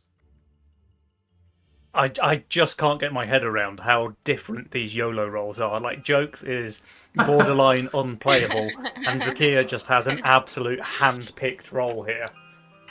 Yeah, he has to stay 5 workers, and he has to send, so it's very, very tough stuff for Joke. Yeah. I mean, he will hold as a result, and he will be able to push pretty heavily Will he? into wave 5, I think. The positioning, the warp positioning is now biting him in the back. Yeah, okay, yeah. Well, it was good on 3. Oh no, and Demon Miner leaks here as Yeah. well. Uh-oh. Yeah. This is Lucy going to also be leaked, but a she decent was bit of 8 ping workers. damage. This is going to be really rough for them. Yeah, Because I they mean, both also leak to income. to be honest, I think if you're a joke and Demon Miner, you're probably just okay with losing this game. Yeah, like, It's like the odds of winning this game are very, very low on wave 1. yeah. Come on, Ofmat. Like, the only way to go from here is up, okay? Like, the Yeah. only way to go is up. I mean, I But we just ha- feel like they don't really. I don't think they're too invested in the fact that like some stuff went wrong, like on this wave 4. Like it's like okay, well, we were trying to do something, right? Like Elliot has to push. Yeah.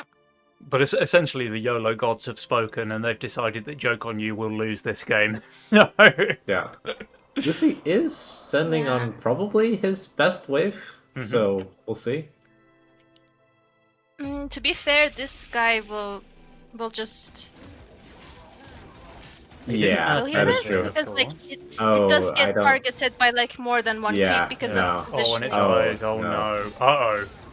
Joke We on did get You. the Scorpion King. Yeah, this is not good. No. Joke on You is Like, in this is the absolute thing, guys. disaster territory.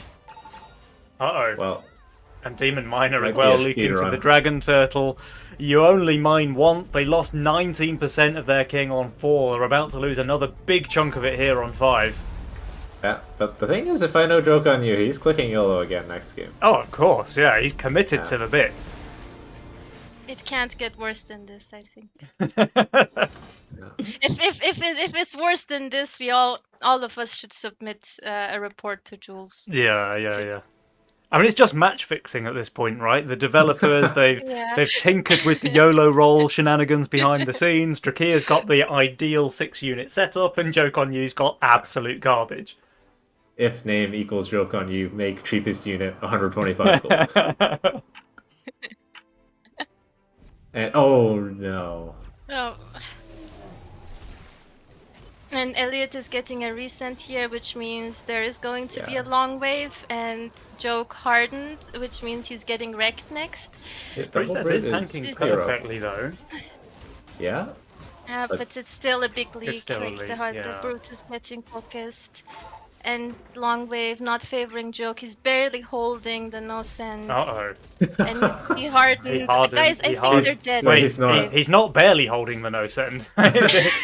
He's not holding the no Oh. send. They're dead next wave, guys. They're so dead. Yeah, Yeah. I think Shrek will almost get to double brute, by the way. Like, he's 13 workers, has brute in income right now. So he needs to get to, like, 21? Yeah, I mean, he has double brute.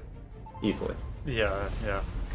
Drakea just has insane work account, and even if they somehow survive Wave 7, which I doubt, by the way, just look at the economic situation. Like, Drakea's on 14 Yeah. workers, Lucy's on 12. Joke on You still has 8 workers. This is an absolute disaster of a Game 1 here in the grand finals. He just missing picked his own Grawl because he realized he can't even... He can sell it... He has to sell it to build, like, less value. Yeah. The one silver lining is that the positioning now is perfect. Yeah, it's very good now that this is Void Manta, Yeah. so that's pretty good. But I think they're still dead. Like, no way Elliot is holding. Maybe Joke can do some magic, but it's a 220 cent. And the That's Manta 3 is getting brutes. focused Yeah, pretty yeah, heavily. Very dead. This is game over, I think, guys. This is... Uh-oh. Well, I Okay, mean, where's King can write this game Kingsguard? off. I mean, yeah. 122% leak there on Wave 7 from Joke on You. Cursed roll, he says. Yeah, I think he's got a point. I think my YOLO was a little bit... Yeah. Oh my goodness. That is a Game 7 victory here, going for the side of Barnes Kieran. I Yeah. mean, we were talking up Team Yomo, but... well, Yeah, the YOLO gods, it seems, have spoken, and they called this Game 1 in favour of Drakea. go next. Go next. Yeah. It is worth mentioning, actually, the fact that Drakea used YOLO as well there in Game 1 means he now has taken a very high variance mastermind out of the pool, again with conquest mode, for anyone who's not familiar, the teams are only able to use each mastermind once during the series. So as soon as you win with a mastermind, that is removed from your pool of choices, and you have to make a different choice. You have to, expand your player base, and it means the players have to be very versatile. So for Drakir then to take YOLO, one of the, well, probably the highest variance mastermind, out of the pool immediately in game one, means he now has safer choices to pick in the next few games. While of course Jokonyu and Demon Miner, they can still pick anything, but they have to get those wins in. Remember, it's still a best of 5 series, so quite a nice kind of meta dynamic there with the mastermind choices. And yeah, Drakir was blessed by the YOLO gods, that's for sure. Yeah, I think we can't really read too much into that game, but it is nice to be up 1-0 in the series. Mm-hmm. Oh, that was a Megamind from Lucy as well. So actually, the two kind of variable masterminds both gone here for Barnes Kieran. So now they only have reliable ones left. I'm just looking at the end game screen, by the way. Jokonyu with his 42% average leak in 7 waves. Yeah, I mean, his role was unplayable. Like, that's fine. But his teammate was not exactly covering there. Demon Miner, 31% leaks from him as well. So yeah, a bit of a rough. It might be a record, honestly. Yeah, like a combo. It's not the fastest game we've seen though. We have seen wave 5 victories before in the Nova Cup, so that's true. But it's certainly one for the books. All right, we have the next lobby available. We should be able to hop into game 2. Normally at this point, I'd be asking what do Demon Miner and Jokonyu need to do differently. But what's the point? Roll better units is the answer. roll a playable set of units and you'll be fine. I think you can just take Drax, YOLO roll, and jokes, and you have your answer. Yeah. What happened that game? There's a little bit of banter. But as Ufma said, but as Ufma said, I think Joke's picking YOLO again as well. Yeah, 100%. Like, Jokonyu is the sort of guy to commit. He said he was going to play YOLO in Nova. He's going to play YOLO in Nova. All right, guys, we have got a 1-0 advantage here in the grand finals to the side of Barnes Kieran. Demon Miner and Jokonyu. Let's see how they bring it back as we hop into game number 2. There's the YOLO snap pick and the Miner again from Demon Miner. So absolutely sticking to the bit.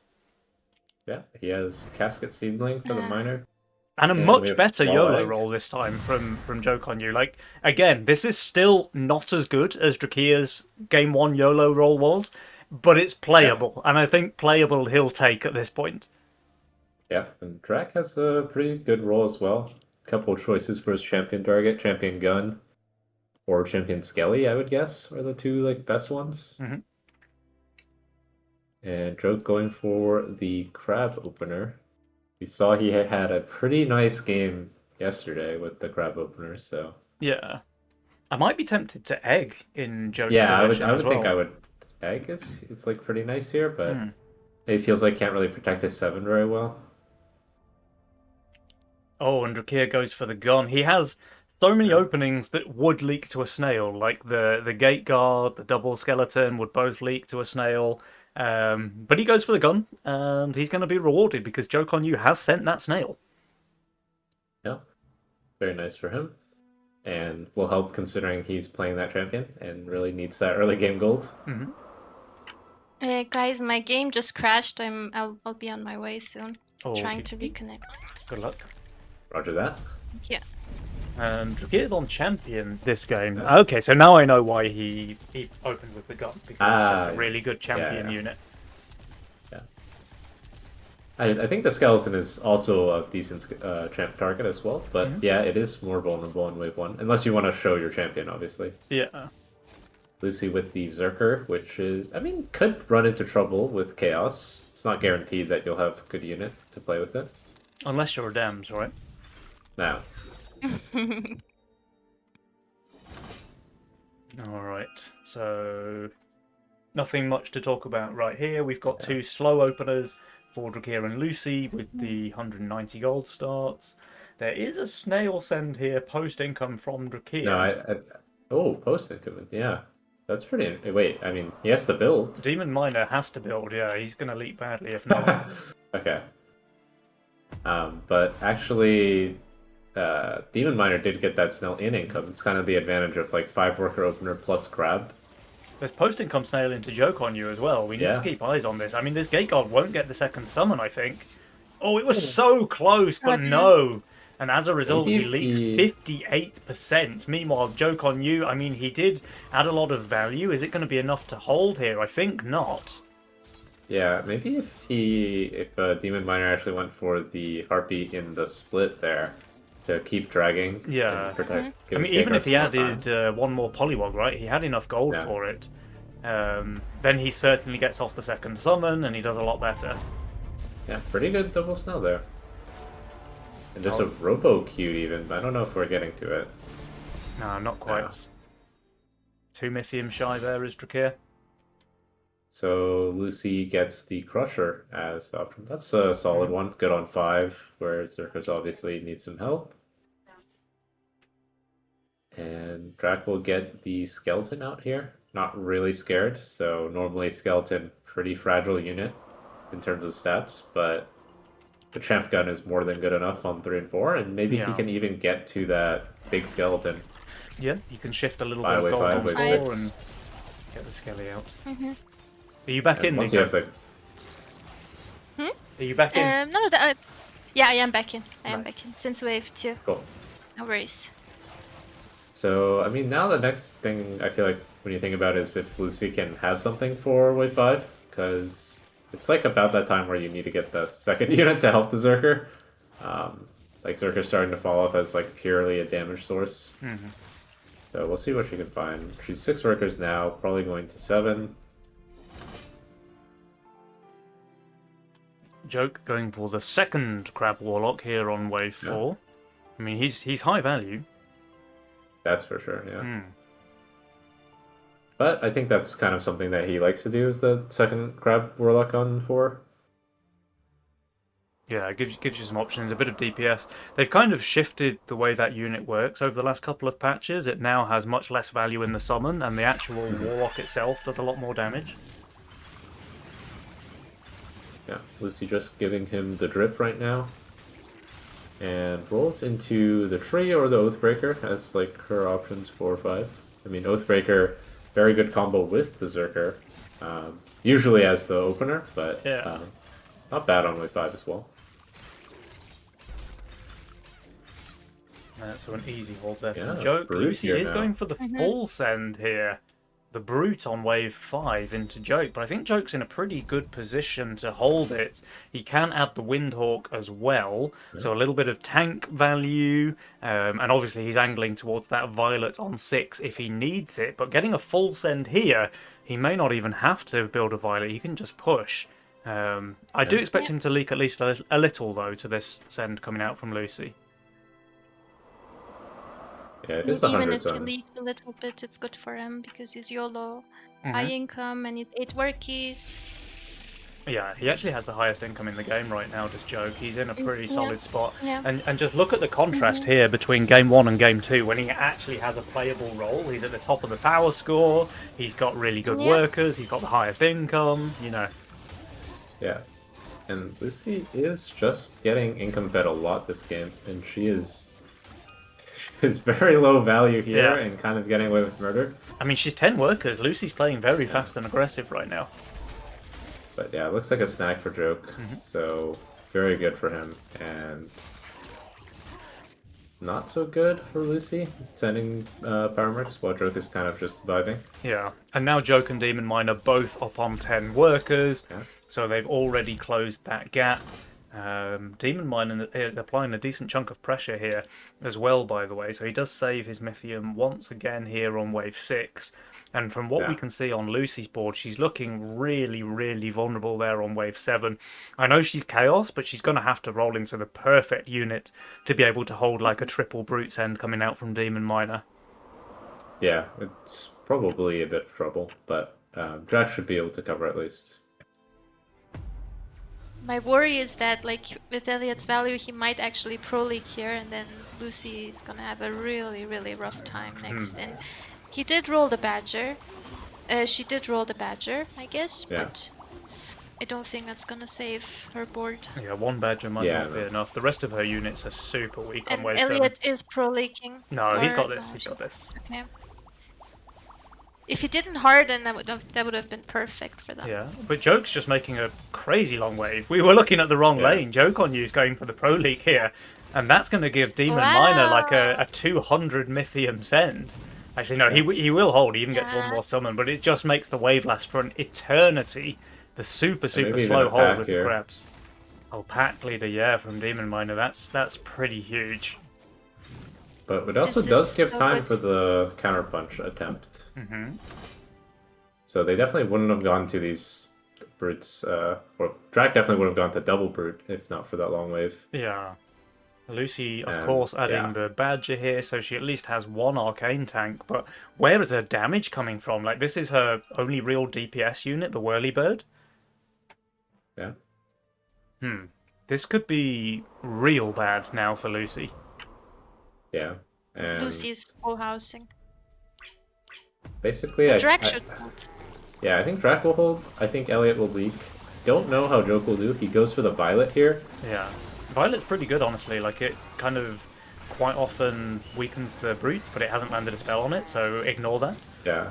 It also just doesn't have that much tank value, right? Because the double crab natural roll. Like armor. normally Violet can actually do quite a Ooh, bit of damage here. Demon yeah. minus 74%. I expected him to do better than that. And Joke on you, he's getting overwhelmed as well. 82% there for Joke. Meanwhile, Lucy, I mean, sure, she leaks 90%, but Drakir, he can full cover. And meanwhile, you only mine once. They went for their aggressive play on 7, and oh boy, it has backfired. They're taking a huge amount of king damage here.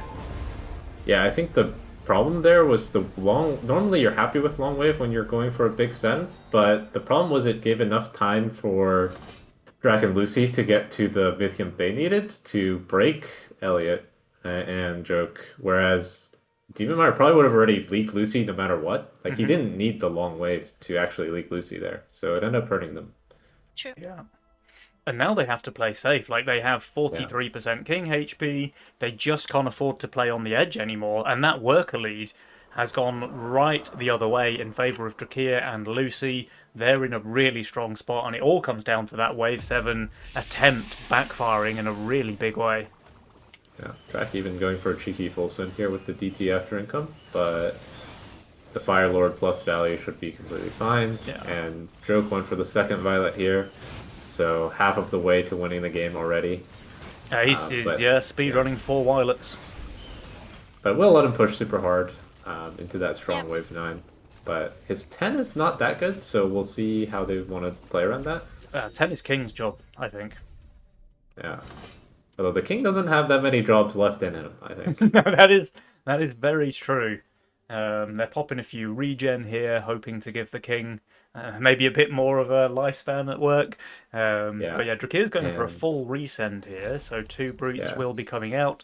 Demon Miner not adding a single unit for this wave so shift far. for Phoenix, I think, and I think Drac is reading that he's shifting for Phoenix here. Yeah. And going for the full send. So. He hardens the Mudman though, so he is But kind of hedging his might bets. still. I Yeah. don't think he's also leaking hard. I mean, he has really Yeah, good units I here. think He's he on should do value. okay. Or the Especially Fire Lord the is Fire Lord tanking guarantees perfectly kills. as well. Like, absolutely snacking the left side of the wave, dishing out full DPS. The gate card even gets the second summon as well. Back onto the Fire Lord for tank, but he's doing absolutely fine. It's going to be a small leak, one that he is very okay with. Yeah, was a very good harden from him. He's still harden, saving but- gold, so I guess he still wants Okay. that Phoenix. Yeah, I think he is still in the spot where he needs. Without the Phoenix, he can't really hold. Yeah, And so- and his teammate is super weak on wave 10. And considering there's battle scars, you kind of want the Phoenix already on wave Yep. 10. Like, it's completely fine. And Drac is going to cope with the mole and see if Elliot did overpush here. But He pushing. I think he should. Yeah, I think he'll be fine. And Joke obviously will probably leak, having to build a bad unit for 10 here. But I think it's okay. He can't really build a good unit, so might as Yeah, well. a good unit is not something that he has for this current wave, so he's doing the best he can. Yeah, and he, like we said, he with that YOLO, he was on really big advantage early game with income, and he's still top of the power score. And Drakia is super low value here. I might even be concerned about him going for elite because he's not great other than obviously the gun is really strong DPS. But let's hop back over to Demon Miner. That Phoenix, the shift paying absolute Perfect. dividends here. Perfectly tanking the boss, taking it down. That's going to be a big hold from him against the 180 resend. Joke on you, as expected, he will go for elite. Didn't really have great options for this wave. Unfortunately, the Phoenix did die there for Demon Miner, so he won't be able to fully cover his teammates' leaks. But at least a big hold there from Demon means that their king damage is mitigated. That could have been a lot worse. Yeah. Oh, for sure, yeah. What now I the battle really starts. like, yeah, the battle starts, but also what I really like is that both Lucy and Drake are really weak on 13, whereas Joke and Elliot are Giga. So they can actually go GS if they want to, because GS is looking good on both players, and go for an aggressive push 13.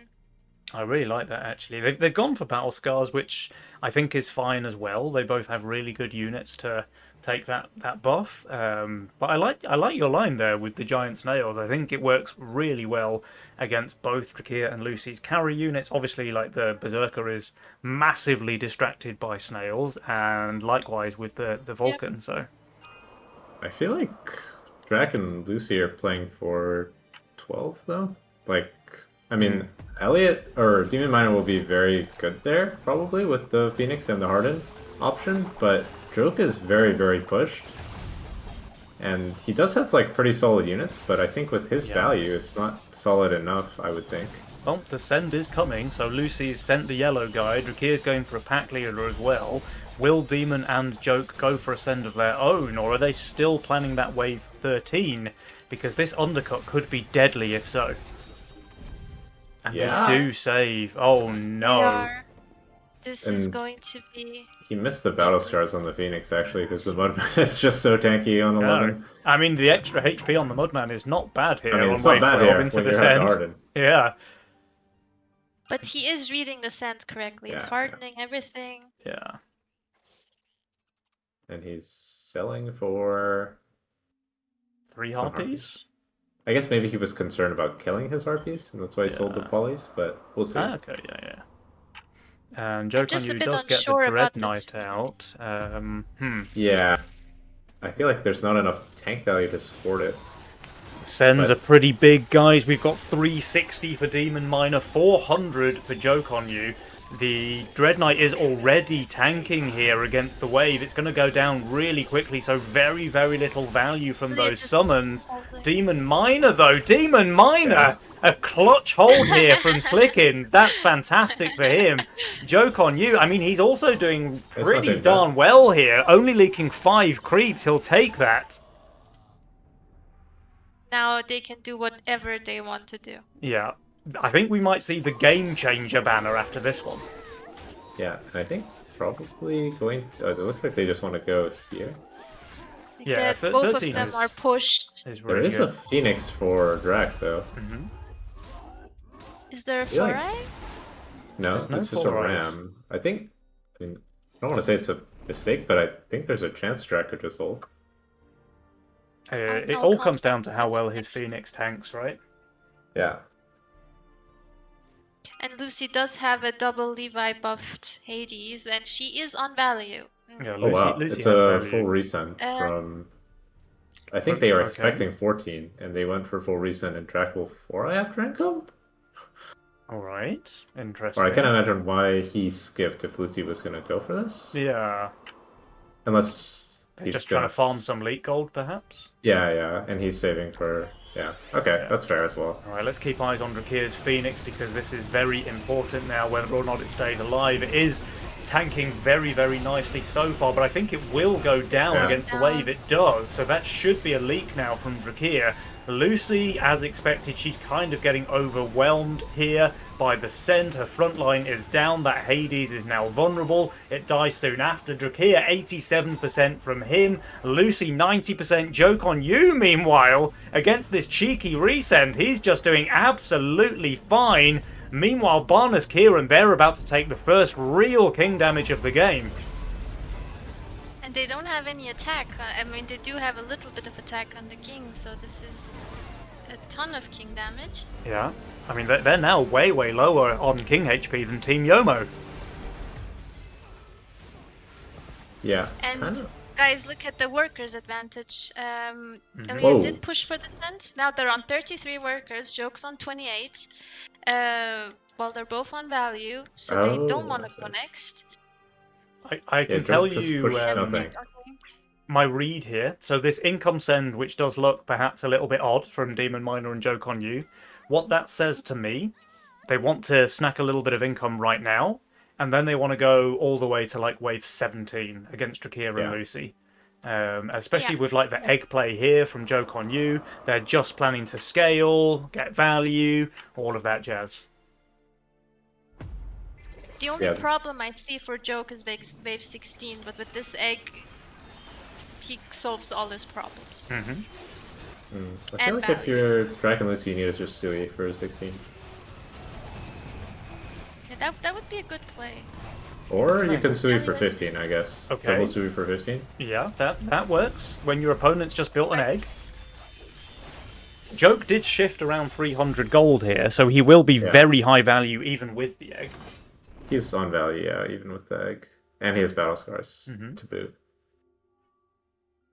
I think Joke is just holding. I mean, he does have, yeah.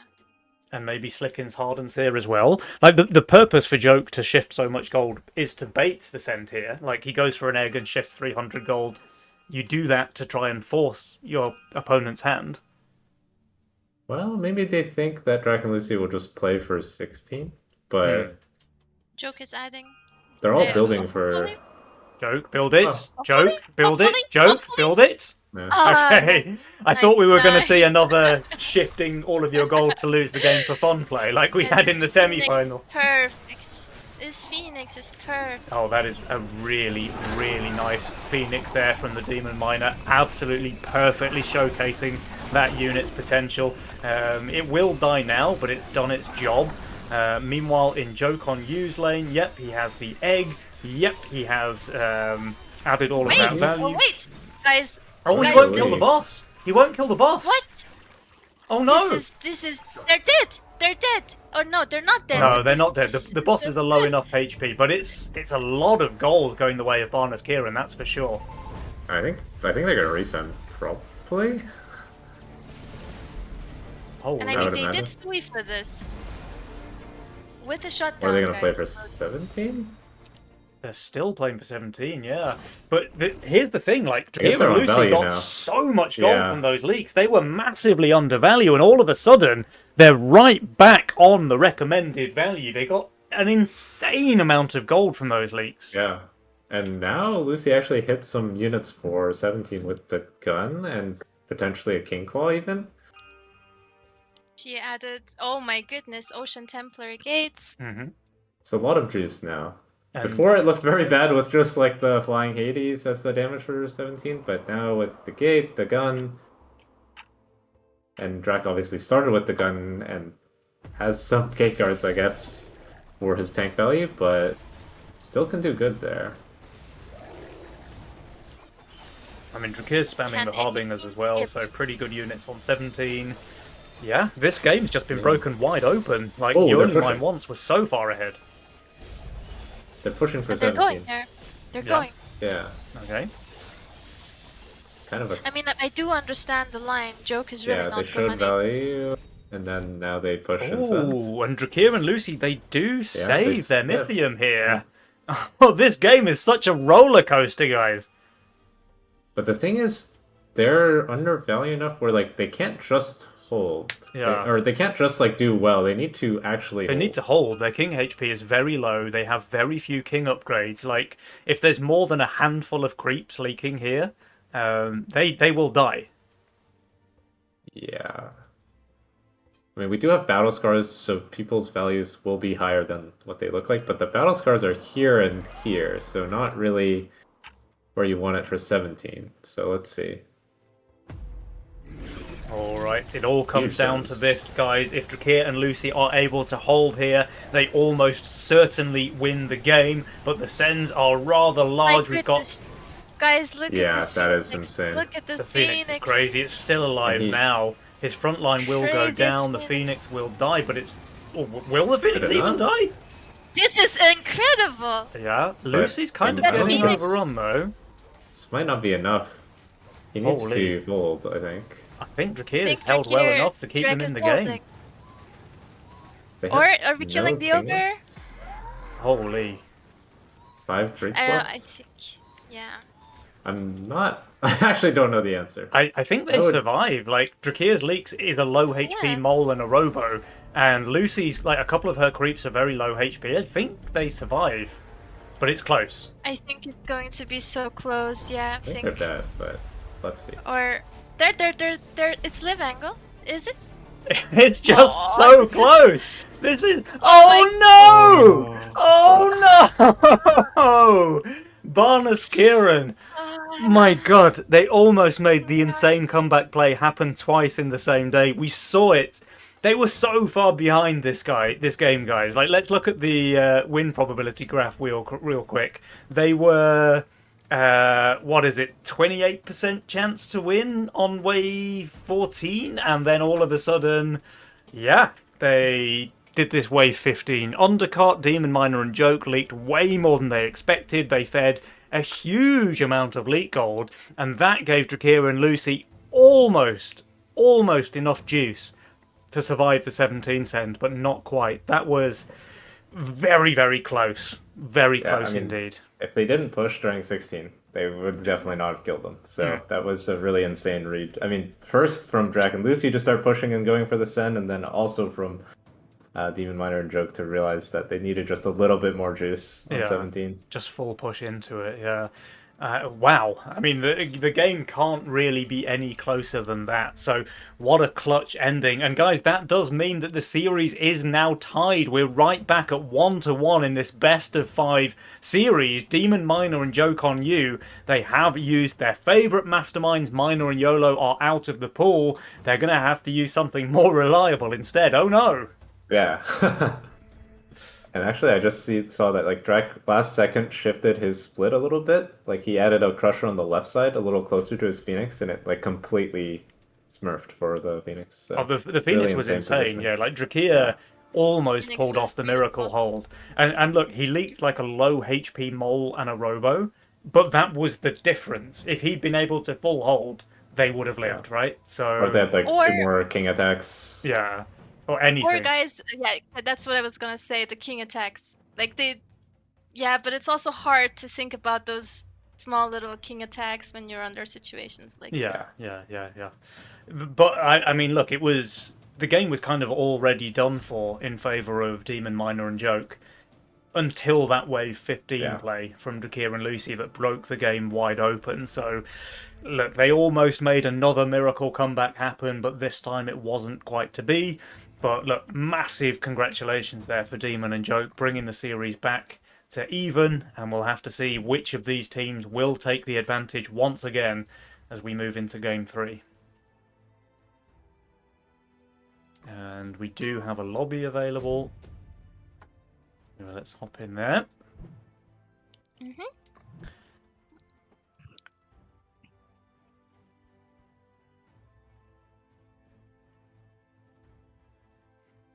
Alright, all the players are here. We should be able to get Game 3 underway relatively quickly. Well, I mean, we said after Game 1, what does Joke on You need to do differently? He needs to roll playable units. He did so, and you see a very different result to Game 1 already. The series is now anyone's to win. What do you think? Like, we're moving into Game 3 now, guys. Are we still favouring Demon and Joke? I think I am. too. They do have the momentum right now, even though 15 could have gone either way. Yeah, yeah. I do think Lucy is playing a lot better than she was in the semis, so we'll see if she can keep that up and keep helping off, because I feel like that's something they really need. Drakir's picking champion again, so he. Yeah. Yes, champion Pota, guys, with Divine. Oh wow, yeah, that Awesome. is a There's combo. Divine in the game.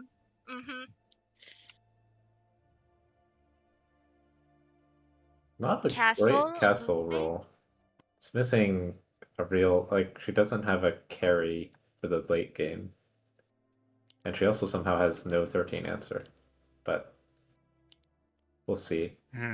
She doesn't have a reroll though. Yeah. Could also play for like Sakura farm. Yeah.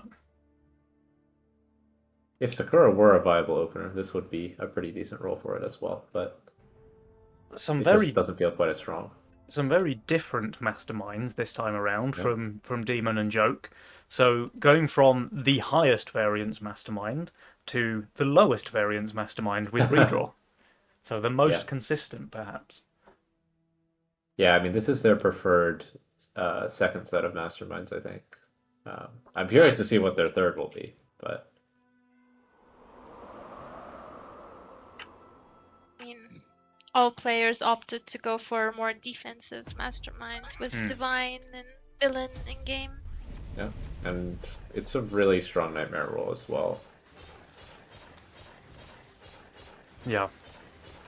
What do you guys think about the kind of strategy here? So you see that there's two massive buff spells.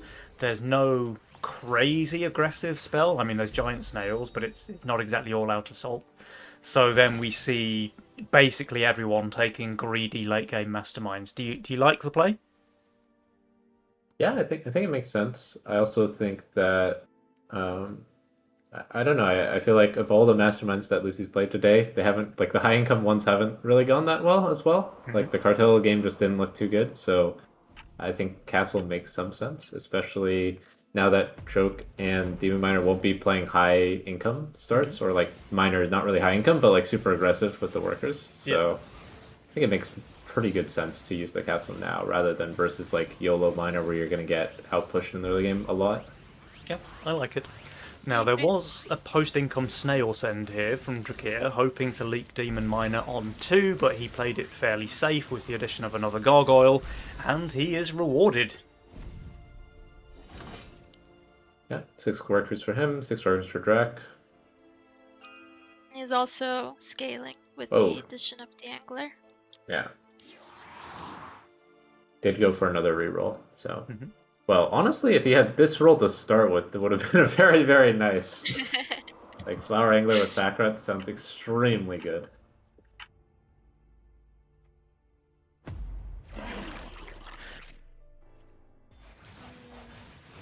Oh, Lucy did reroll into those perfect 13 answer with Archer. Yeah. Just missing the Tempest in a roll for all the juice, but this is more than enough. Yeah, Lucy now has one of those roles where she has insane, like, unit quality, but no real synergy. Yeah. No true synergies, just synergistic units. Yeah. Drak going 7 workers here, pretty aggressive. We'll see if Joe could go for a full send here if he was smelling something, but I don't imagine he would.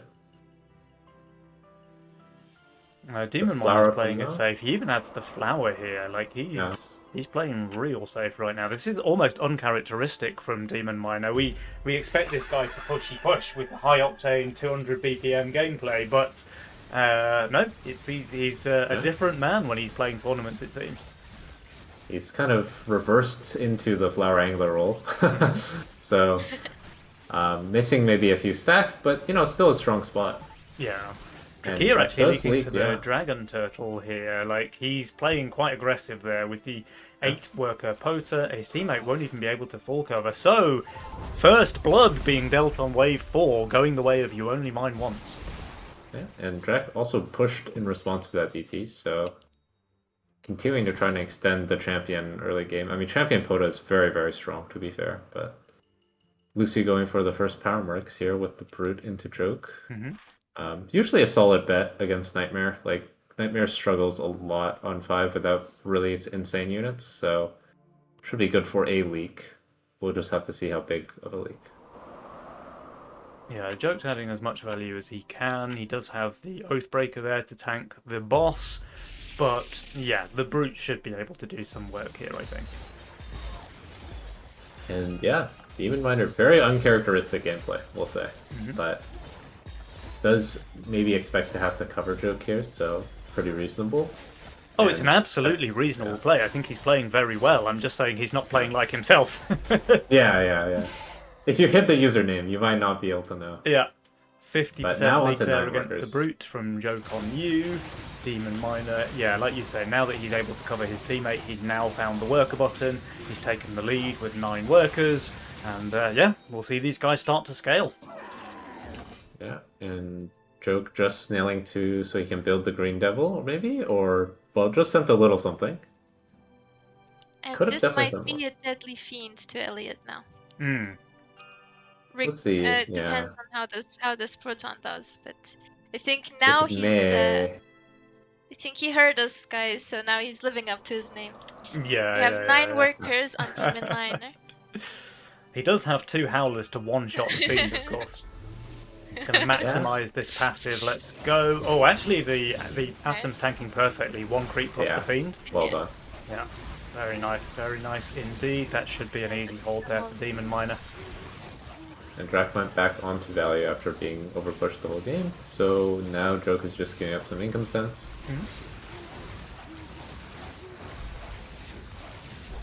Very reasonable play so far from everyone. And what's interesting as well, Demon Miner late into the Flower Angler, just getting the perfect 75 mana Bounty Hunter upgrade on 7, which is a really big wave for the Bounty Hunter because there's 20 creeps as opposed to the usual 12, so he's going to farm those stacks nicely here. Yeah, I think his spot in this game is very, very good because his early game is really insane, and then he's just going to click redraw a million times and probably have the best roll. Mhm. So the Kingpin Power Spike, really nice as well, and he's kind of under no pressure. Yeah. There's, again, quite a lot of income sending this game. We've seen a couple of spicy brutes come out as well, but players kind of taking it a little bit slow and steady right now. Yeah. I mean, that's the thing, like, no one, Everyone's- no I one was played gonna a Crazy say- Mastermind, yeah. Everyone's opting to scale.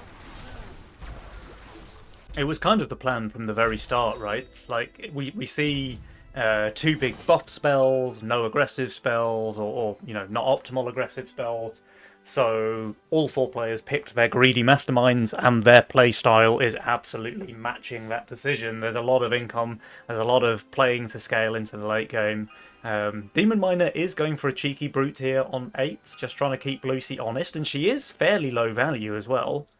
But with the Yeah, second but- Elite Archer, I think she does okay, right? Yeah, I mean, 0 bad units for the wave. Should be doing okay.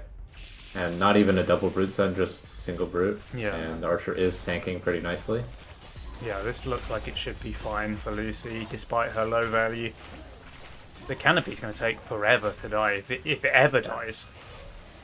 It literally can't die then. It literally can't die. Unless? This is the Lucy buff. Oh, No. no way.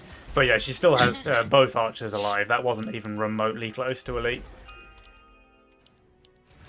Yeah, talk about remotely close to a leak, though. Demon Yeah. Miner received 2 deadly snails here, but it looks like he's going to be okay. He'll recover. And he's probably thinking Kingpin on this wave. Yeah, Yeah. Kingpin on 9. But not getting a send Oh, here. he's so gonna maybe- he's gonna greed it here, so Oh, a yeah. good read because Drakir is not sending now, so he might as well pick up a couple more stacks on that bounty Oh. hunter, and then obviously he makes the Kingpin on 10, right? Yeah. I mean, it's a mind game between Drac and Demon Miner, right? Because if he saves here while he goes Kingpin, it's kind of nice. Like, you deny the power spike. But if he doesn't go Kingpin, then, well, he'll have the Kingpin for the send. Alright, so Demon Miner and Joke on You, they currently have the worker lead, but because they went for the double income send here, I do expect that now to change. Drakir is trying to apply that pressure onto Demon Miner, but when he gets the Kingpin power spike, it's very, very difficult to break him for a couple of waves at least. Yeah, I would imagine if anything here, he's either incoming here or he's just going to save and income on 11. Yeah, and Joke actually managed to leak to a Dino here, so yeah, I mean, low value, playing for greed, Yeah. it happens. Pesky Dino. Pesky Dino. And speaking of pesky dinos, there is one coming out here into Drakir's lane who's very low value, but with the double Daphne, Yeah. I think he's going to be just fine. Yeah, maybe can leak small here, but I doubt Joke goes for the full send here. Joke doesn't have enough money for the Doppel, but it doesn't look like he's playing for it. Kind of has a lot of value invested into non-tank units, so opting for the big Oath for 11, which I think is a good call. And the thing about Demon Miner is he doesn't have the best damage, but he might just keep this roll because he has the Mudman for 11. And he's getting saved until then. Yeah, it looks like just an income send once again, though, coming out from Lucy at least. But Drakir, okay, he's had enough of slow and steady. He goes for the 4-eye send. Joke on You, thankfully, barely holding here. Because I think a longer wave would not benefit his teammate right now. It's a pretty big swing point in the game. Yeah, that's interesting. So Demon Miner, despite being under all of this pressure from Drakir, he actually goes for the Giant Snail spell instead of one of those super strong buff spells, you know? I kind of thought this was a guaranteed defensive spell pickup right now. Yeah, if Lucy had gone full here with even like a pack or something... Oh my... Whoa! Yeah, that's a villain Oathbreaker. Attack! But yeah, very crazy risk by Joke, I would say. Joke on You, for sure. Your teammate is getting saved forever and you go for like a minus 400 here? Yeah. It's kind of crazy. Yeah. But he has like the right rate, so... And he's a beast. Pops the Divine Blessing already, and look at the Phoenix. Or sorry, that's not even Phoenix, it's a Fire Lord. Oh wow, yeah. Will it die here? Completely. It's dying. Yeah, it dies, is dying. but I think you're happy. Yeah? Yeah. And we do Drakir punish also the Kingpin. Okay, yeah, Demon So, Miner. Yeah. Alright, Maybe a slight mistake, because I think that's probably much better with Villain or Divine. Yeah, I mean, his Giant Snails did kill Lucy's Divine Blessing. So Yeah, there is that. I mean, he basically traded his Legion spell. I think it's a good trade, right? Because Lucy's Legion spell is now gone for the rest of the game. That's how Divine Blessing works. It's like an amazingly strong buff spell, but once it dies, it's gone forever. And Demon Miner, he does have those Giant Snails now for the rest of the game. Yeah, that's fair. I mean, the other way of looking at it is like you also lost a bunch of gold from not having Divine or Villain and killing more, and then you also gave Lucy gold because if you didn't take Giant Snail, you're probably not going for a full send. Yeah, yeah. It's definitely a trade-off, but there is value in her not having Divine for sure. But someone still does have the juice. Yeah, Drakir still has that Divine Blessing on his champion, Azeria. One of the best units possible for that massive buff spell. So we'll have to see. It's going to be a very difficult task for Joke on You to ever break that. They're quite pushed. I wonder if they just gonna they're gonna income on 13 and Drac and Lucy are gonna play for fulls. But the thing is, Drac and Lucy can also skip because they'll never leak 13.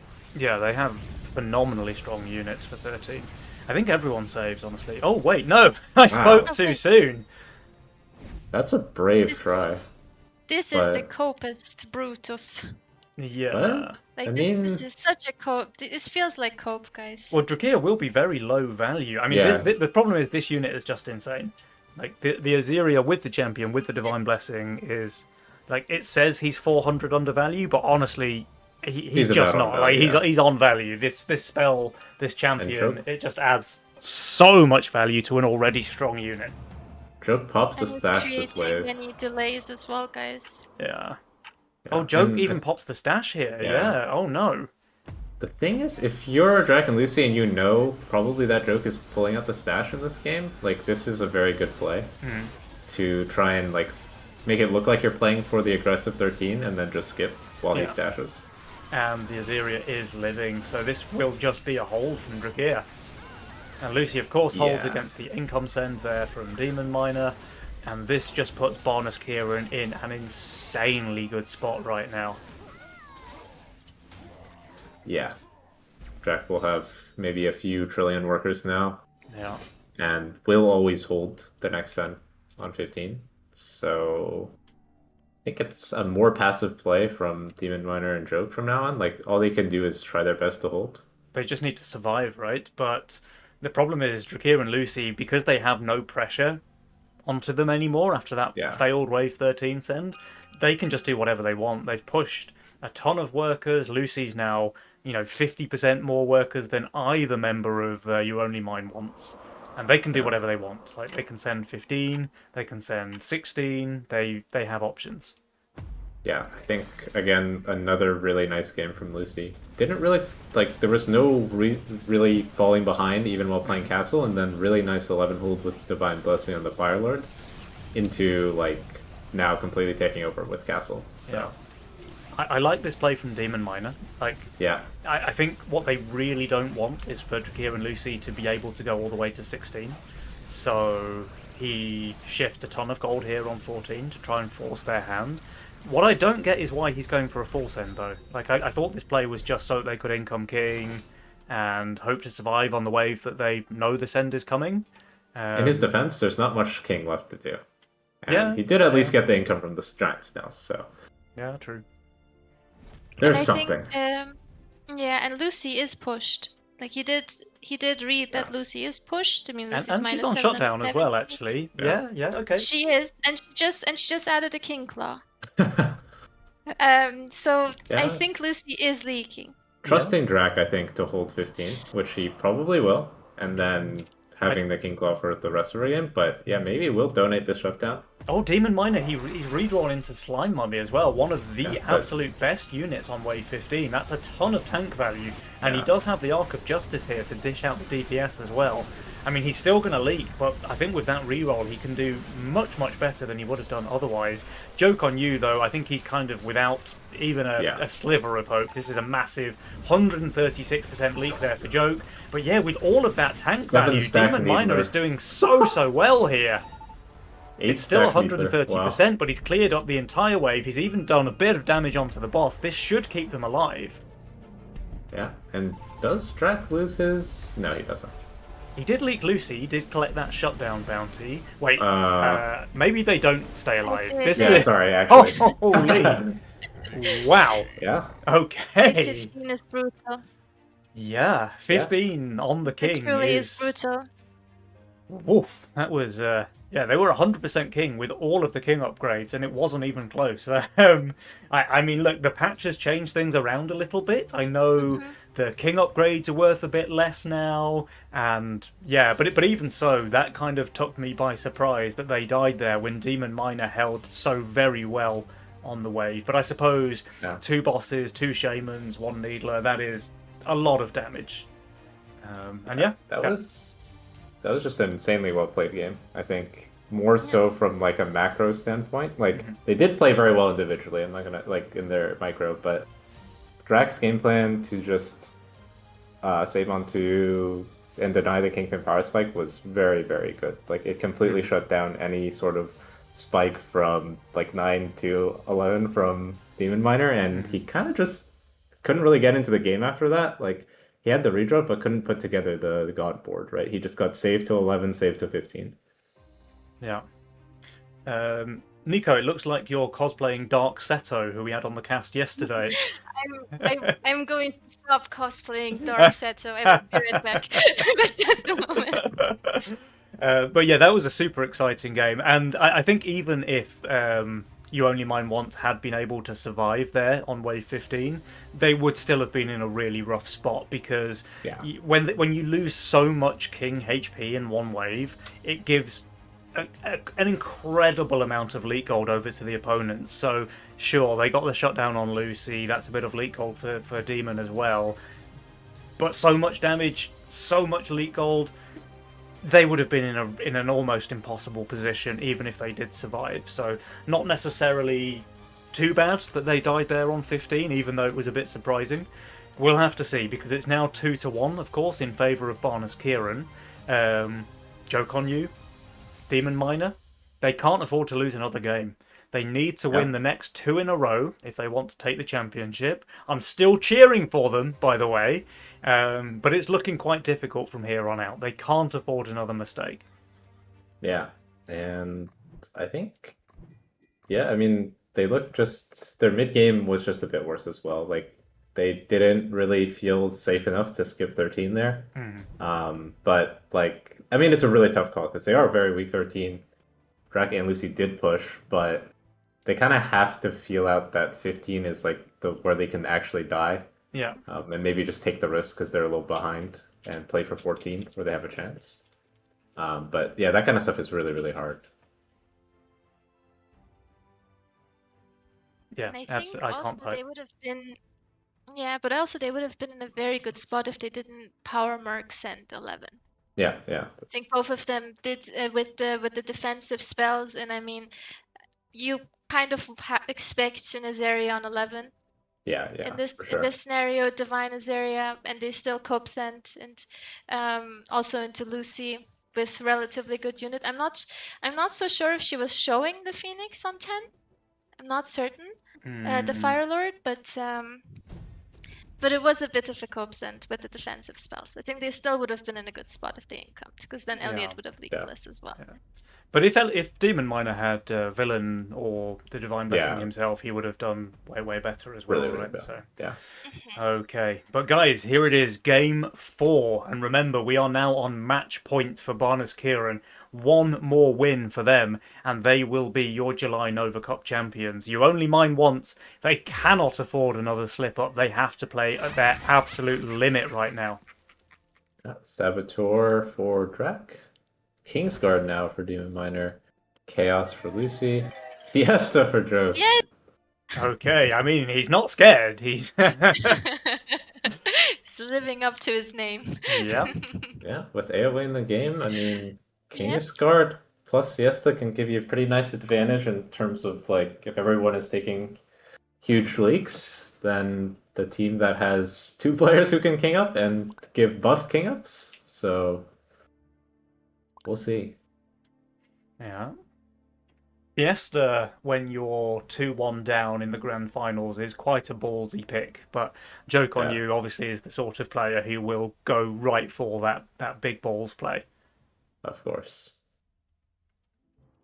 And yeah, I will say, Elliot has sniffed it. He's going for the snail send, and it will. I mean, Demon Miner will leak to the snail, and I think with the new Warlock, it's not a small leak either.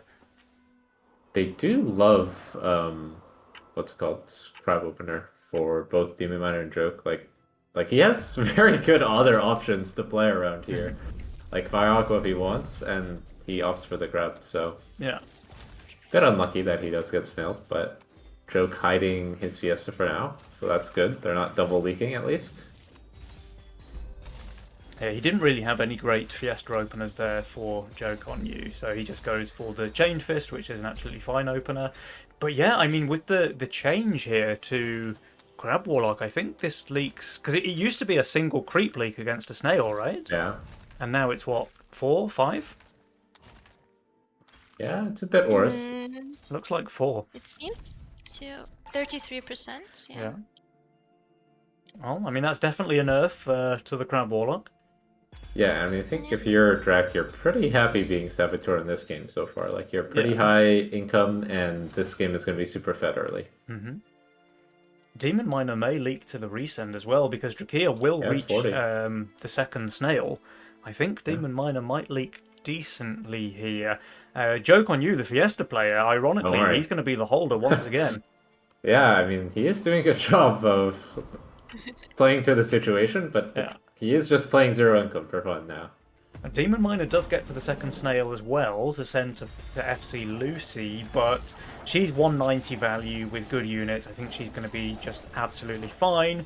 Meanwhile, Demon Miner, he's getting absolutely overrun. think he's cosplaying Fiesta very well. Yeah, I think they forgot which Master Mix they were playing. This is not a particularly small leak right now. This is another 7 creeps here, 58% on the Demon 58%. Miner. Like your wave 1 was kind of fine, but then to leak again, 58 on 2. This is a pretty rough start. Remember, this is all or nothing for them this game. Yeah, and I think he's lost another, what's it called, 14 gold there. So So we can see over here. So lost to leaks, 22 gold total there for Demon Miner, and Drakir, of course, he's gained half of that, so he's up 11. yeah. And you don't really want to give this opener a lot of gold because, yeah, I mean, bad things will happen to you. Like, this opener is really, really broken. The only chance you really have to stop it is like 5, 6, and the more gold you give them early, the harder that's going to be. Yep, and he's already on 7 workers, leading the pack. Yeah. Yeah. Yeah, Drakir's off to a really good start in this game so far.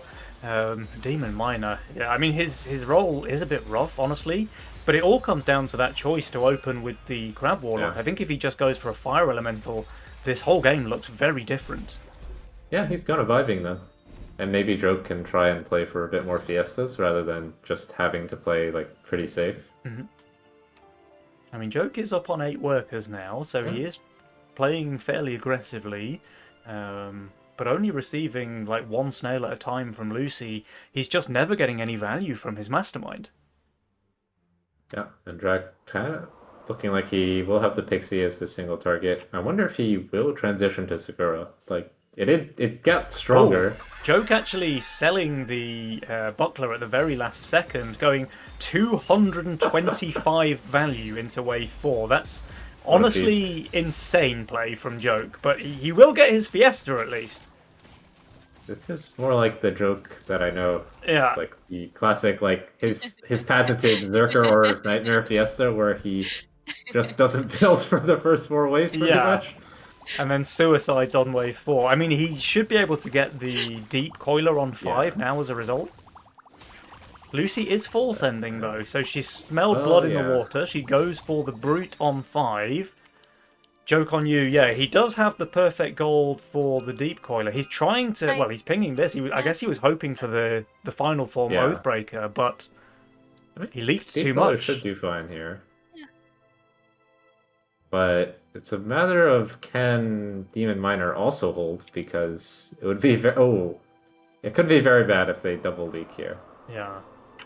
I think Demon Miner is holding, but he doesn't have much tank value, to be fair. So 100 send for Demon Miner, 80 for Joke on you. Deep Coiler is really good on 5. Like, it has bad typings, but it just has the perfect 2-shot threshold on the wave. However, his front line is just not good there. At killing the Scorpion. Yeah.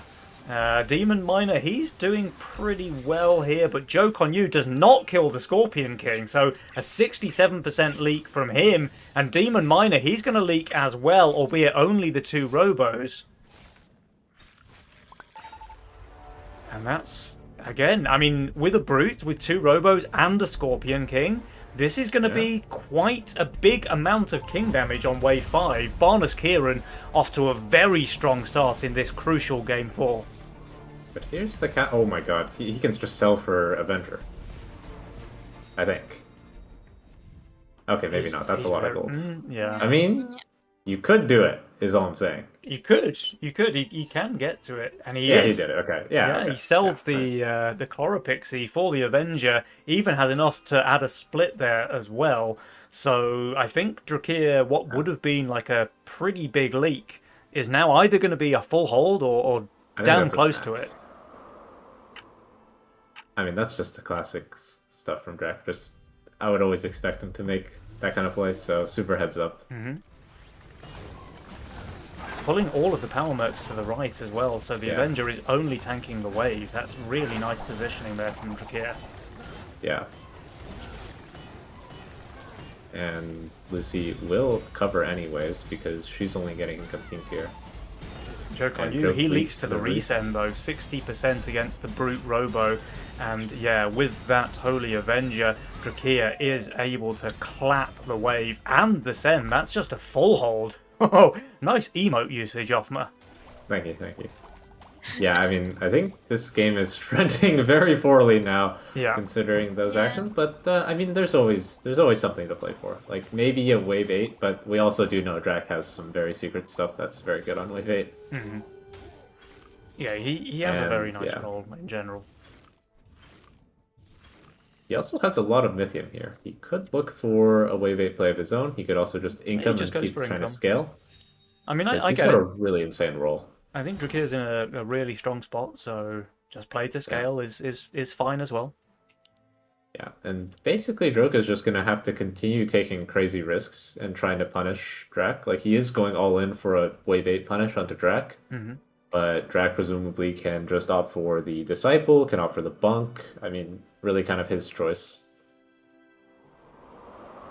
And Lucy for wave 8, well, she has some stuff already, but we'll see what Chaos grants her as the other option. And The there's Warp Wing, maybe, the Slime serpent Mommy, and the gun. the Yeah. Serpent, the gun. Chaos has provided, I think it's fair to say. Yeah, so I mean, this has to be a try from Joke and Demon Miner, but we'll just see how well they can do. They could because, go 9, maybe. Like, just go a little yeah, longer. there's that option. They do expect the income sent into them, so. Yeah, the thing is, the longer you save in this kind of situation, like Drac is 50 income ahead right now, so the longer you Oh, draw it yeah. out, the worse it can be. Yeah, they do say that. So we have the pack leader here from Joke on You. Demon Miner just going for income, though, into FC Lucy. I mean, she's going to be on value. Maybe a good call. Question is, Seems like what he does also Drac want to has, go for? He's gone for Drac, the so Disciple. It looks No, like. No, okay, he's selling. He's going to he's have going the for the bump. Selling Bunk. for Punk. Maybe he realized that wave 8 is a possibility. But also I'd like this just because, like, if you expect pack here, then Bunk makes a lot of sense so that you can fix your split and drag the pack so your Avenger hits it, hopefully. And both Drakir and Lucy on 1,000 plus value here on wave 8. The pack leader does make the Banana Bunk die very, very quickly, actually. It goes down now, but the Cage of Pain doesn't get a single spell onto the wave. So even with his 1,000 value, Drakir is going to be leaking here, wave 8. Yeah. Needed, like, a little more gold to get an even... Well, I mean, it's tricky, right? Because you don't want to fix the split so that the pack goes right, but then you also don't want your Bunk to get one-shot. It's kind of tricky. Lucy's able to cover, of course. She only received the income send, so no king damage being dealt. But crucially, Joke was able to leak Drakir, because if Drakir had full held, honestly, this game would be all but done for. Yeah. And now it's the reverse situation where Drac and Lucy are looking for perhaps a wave... perhaps wave 11 with AOA makes some pretty good sense here. Joke really has nothing against potential GK, but the way he set it up, he'll probably go DK next and have a chance to get the upgraded one out with allowance.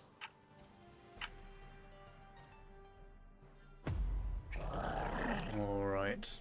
So yeah, Drakir and Lucy applying the pressure. I could even see like an Ogre into Demon Miner on 10 causing a ton of bother. So if Drakir doesn't want to commit too much to a long save, he has options as well. Yeah. We'll see what they go for. Honestly, an Ogre could work pretty nicely against Joke as well. I know he has like one deep coiler. Yeah. No, they I do think save. he'll play it safe with the AOA though. Yeah. But Joke does have the APS. He will basically just have an APS DK, I think. Well, I suppose he would have to shift here, which I don't think he will. But yeah, I mean, he can sell a Gargoyle to build the APS if he wants to do that. Yeah, we'll see what his breed is. He may just be a little too scared of 10. He just adds tanks. I think that's fine too. Yeah. But the DK definitely pretty solid answer for that wave 11. We'll see what their plan. Do they try and change and go longer, or do they just commit anyways? Yeah, I mean, Drakir will be able to push crazy high workers now. He gets another income send here. On 10, he's got good units for 11. And yeah, here we get the send. So Lucy with the pack leader, the double brute. Drakir going for a pack leader to match.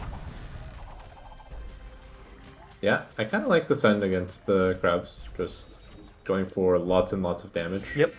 Just front-loaded damage is always the best way to break a summon build, by the way, guys. So the key is with summoners, if you're able to just send as much damage as humanly possible, the front line gets overwhelmed and the summoners die before they get any value. This is a very interesting white main here from Yeah, Demon Miner. Probably the most white main value usually we'll see on wave 11, if Yeah. I'm being honest. Yeah. And yeah, like you said, Offme, here's the Dread Knight with the APS there for Jokonyu, so the best possible thing I think he can build in his lane. But guess what? The Dread Knight is also kind of a summoning unit, right? It needs time to get off those clones, and we have a pack leader. We have a bunch of brutes as well from Lucy, so I think we might just see a bit of a disaster here for both Demon Miner and Jokonyu, both receiving mega sends here on wave 11. It's kind of all on Joke. We'll see what he can pull off here. Yeah, I mean, Slickens But this is... pack leader is just alive forever, and the DK's already half HP. The pack leader hasn't... Well, okay, now it's starting to take damage, but Yeah, it's and- absolutely wow. done its job. This is horrendous here. 129% for Demon, 101% for Jokonyu. You only mine once. I think they might be dead here. They have Kingsguard, though. I do have a lot of king ups with Kingsguard, but I think being alive may not be enough here. Yeah, They still have to in- try and find a way to win the game. They're in a very, very tough spot right now, for sure. Like, if we just look at the worker situation, Rakir and Lucy, they're way ahead. They have... Okay, the income's kind of tied, but they're also on 100% king against 19% there for Team Yomo. Yeah, and the one advantage they have is that they don't have any king ups for Drac and Lucy, but they don't really have the best. Like, what wave are you really trying to leak Lucy? Drac 15 maybe, but Yeah. he's also not bad there, and he has a reroll left. So, I mean, what are you he's supposed to do just- if he overbuilds? And he Yeah. is building Dakotas, yeah. Yeah, so he has the Sakura now, so he can start to ramp that magic damage for a weak wave 15. I think that's a solid play. But like you're saying, Offma, like, he's just got so much gold at his disposal that Drakir can be strong any wave, pretty much. Yeah, like even if he has bad units, which he doesn't, there's like always a plus sign next to his name. Yeah. And it's not like Lucy's gonna have a vulnerable build as well, because she's Chaos, and yeah, she has a lot of the pieces already. And she rolls both Badger and Catapult here. Going for the Catapult, I like, because she's kind of got a lot of tank value already. Yeah. And Does- But there's- also, Joke did push to 29 workers, guys. Yeah, yeah, but Drakir's still overvalue. So, like, Yep. they're playing for 14 cent to try and, I guess, catch him and play around the fact that the strongest wave is maybe just 14 with the DPS APS DK. But yeah, I'm not sure. I do think he would just leak as well to a full send match. I think Demon Miner is very weak on 14 as well, so I don't Yeah. know if you want to try and force away 14 send at all. And of course, Lucy now has this Catapult, so that's a fantastic unit on 14. Yeah, this game's looking really rough. Okay, there is a full send coming out from Barnes Kieran. We have Pack Leader, we have Double Ogre Brute from Lucy, a couple of mercenaries added there from Drakir as well. So yep, here is the counter-attack from Team Yomo. But I only really see this going one way. Yomo need a miracle here to win this game. Yeah, for sure.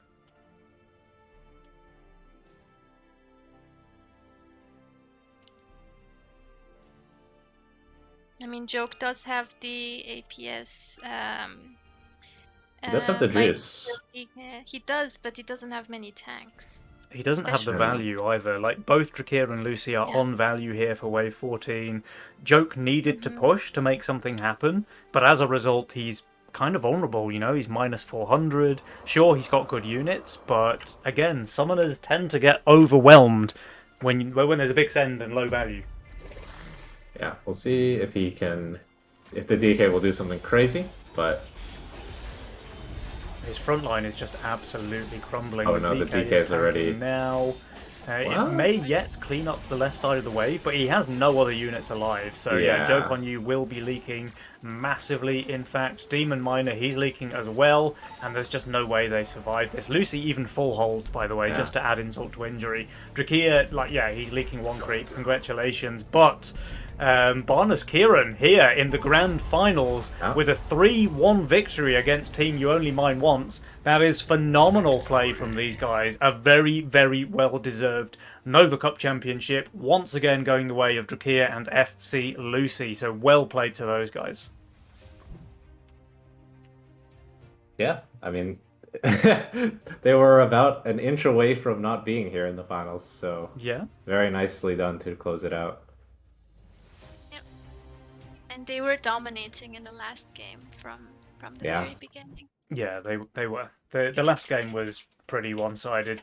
Let's see if we can get those guys in here for a winners interview, and yeah, we can ask for the thoughts of the champions and why they've done what they've done and all of that stuff. But yeah, pretty exciting grand finals there. What a way to end the series. Hey, Drakia, congratulations, my man. Well played. Yo. Thank you.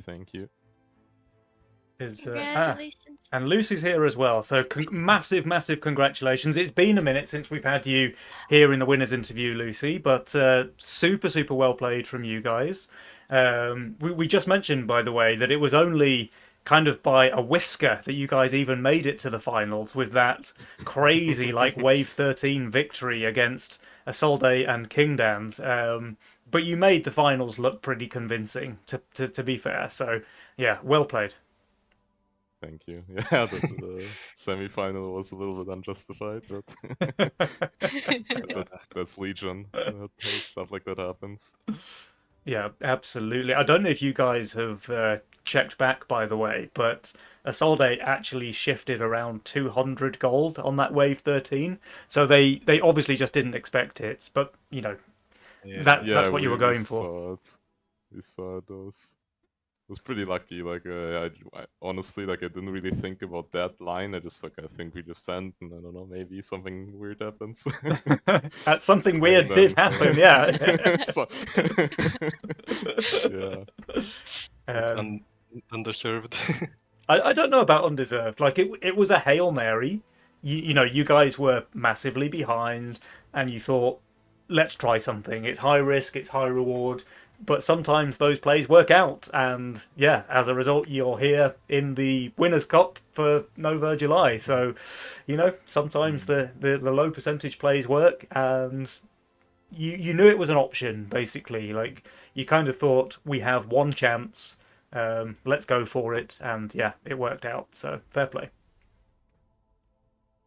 Although I think Isolde might think it's unjustified. if we had him here in the interview, he might have a different opinion. Yeah, definitely feels bad for the receiving side of those plays, because from their perspective, it's just like, why would they ever send?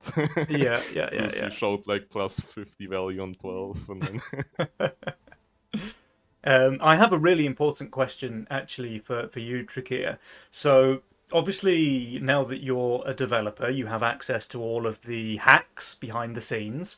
And it seemed you weren't really trying to hide it, at least in game one of the series. Like, you were tinkering with those YOLO rolls, man. Your YOLO roll is this, like, absolutely hand-picked 6 units. You've got good early game, you've got synergy, you've got everything. And then Joke on You on the other team. He's playing with like 6 impact fortified units, cheapest unit 125 gold. Like, come on, man. At least try to make it less obvious. Yeah, that was pretty crazy. Like, Lucy didn't like even realize I was YOLO like until I told her. Like, she looked at my roll, oh, that's a good roll, okay. I thought it was lock-in. It was funny, yeah. Yeah, but you know, I mean, they stuck to their guns. They came back in game 2 with Miner and YOLO again. Joke had a playable role this time, and you know they played much better. Took that game back off you, evened up the series. Game 3 was again fairly close. You guys won, and then game 4 was to be fair pretty one-sided in your favour. But yeah, I mean, do you guys have any like Any thoughts over the way the game went? Anything that you could have improved on, or I mean, we had some hiccups, so I guess since we didn't have much practice, I guess, or maybe at least I didn't. Lucy also you had some didn't. hiccups, so it was. I think it went well. I mean, I really like that you can like pick so many masterminds now in Nova Cup. Like, I like some games you can like. I really like Saboteur, that it's viable now. It's like a really strong pick and competitive, I think. So I've been playing that basically every series. there Then you can really is also a lot to choose from now, right? Because we've had Scrapper and Miner yeah. both added into the pool very recently, so there's a lot of choices, there's a lot of flavor, and everything's getting picked as well, right? Like we've seen a ton of Miner, and YOLO feels like a new mastermind as well, by the way, with the removal of the reroll. Like it's super high variance, but it's also a lot of fun to play. So yeah, the variety is great. The level of play is phenomenal. Like just the group stage that we had yesterday, the semi-finals, the finals here just now. All of the teams have played incredibly well. The games have all been very, very tight. I think the grand finals actually is the only series that hasn't gone the distance because every single best of three, even the other semi-final that we didn't cast, by the way, every single best of three was played out all three games, and the finals went 4 games out of 5. So it just goes to show at this level of play, all the teams are like really evenly matched. Everyone's playing at a very, very high level. I just love to see it. So Yeah, it's Yeah. really cool. That game 2 of this series was one of like the most enjoyable games I think that I've seen in the Nova Cup recently. Like it was Yeah. just like super back and forth, and then like you guys are going for a crazy full push 15 play, and then you're like, oh my god, we have so much gold, like this game's actually even. yeah, And then they just start pushing during wave 16 because they see something on 17, and then you almost have like the sickest 17 hold with the Phoenix. Like holy moly, it was crazy. Yeah, that was wild. Yeah, it was fun to play too. yeah, Like awesome. if only you did some king ups. Yeah, Like we, 15 we ups, it was live Lu- angle, Lu- no? I was gonna, but Richard was a Yeah. bit boomer. yeah, Lucy even I said mean, it, like we should ping up, but I was like so focused on building, I didn't have time. track, you should listen to Lucy more often. yeah, I should. Yeah. Richard doesn't like spending like 40 Mithium on king ups here and there. I mean, I usually do it, but I literally just didn't have time. You had to lock in for that Yeah. crusher on 17. That was Yeah, kinda sick. that crusher was the goat. That was That was the MVP Giga. of that. I mean, the Crusher did his job, but Yeah, Lucy's exactly. king up play would have done that job as well. So. True, Very true. true. But that was almost a miracle comeback as well. I think you were pretty far behind in game 2 at one point, and then that Yeah. wave 15 send that Offma talked about, like you went from being, I think it was like 20% win probability to a dead even game because of that play. You got so much gold from those leaks on 15. Like that's another question I have actually. Like, how do you feel the state of the meta is right now with the like crazy amounts of leak gold on these mid to late game waves? It really creates some very, very back and forth roller coaster type games that are certainly super exciting to watch. But how do you feel that works out as a player? I think it's cool that it like gives you chances to come back, and that makes like undercutting like viable. But it can also feel bad if you're like ahead and then you get like hit by the coin flip play. So it has ups and downs, I think, but I think it makes the game very exciting. It certainly makes it exciting to watch, that's for sure. Yeah. Any questions from my lovely co-casters? I guess for you, Lucy, like I feel like you were struggling a bit in the semis, but the finals, I feel like you played really, really good every game. So like, did anything change? Is it just the matchup? Like, how did you feel? Bit of both. I think after the second game where I messed up, I kind of just got mentally disabled myself. So then I continued to play bad the third game. And then there was a little break, and I wanted a redemption game. And you locked and in. I got it. Yeah, I got the mental reset. Nice. Nico, anything from you? And What do you guys think of the new Mastermind Miner? Have you been popping it? And if yes, what's your opinion on I think it's cool, but I think it's not that good in Nova Cup. I think it's really good in like the ladder, especially if you're like the Bad in the story stronger. games? Yeah, if Yeah. you're like the stronger player. But in Nova Cup, from what I've seen, it's like it's pickable for sure, but it's like not the standout. Yeah, that's a fair take. I mean, Nick? Demon Miner, he he won a lot of games with it, so but I don't think Yeah. anybody else really picked it other than him. Yeah, I mean it's kind of made for him. Yeah. Mm. I'm sure you guys all had him specifically in mind when you came up with this new mastermind. I wouldn't be surprised if it gets a small buff though, like maybe -10 gold instead of -15, or you know, 2 or 3 income or something like that. But we'll see. I'm sure the stats will tell after it's been out for a little bit longer. I definitely think it's a very interesting mastermind for sure.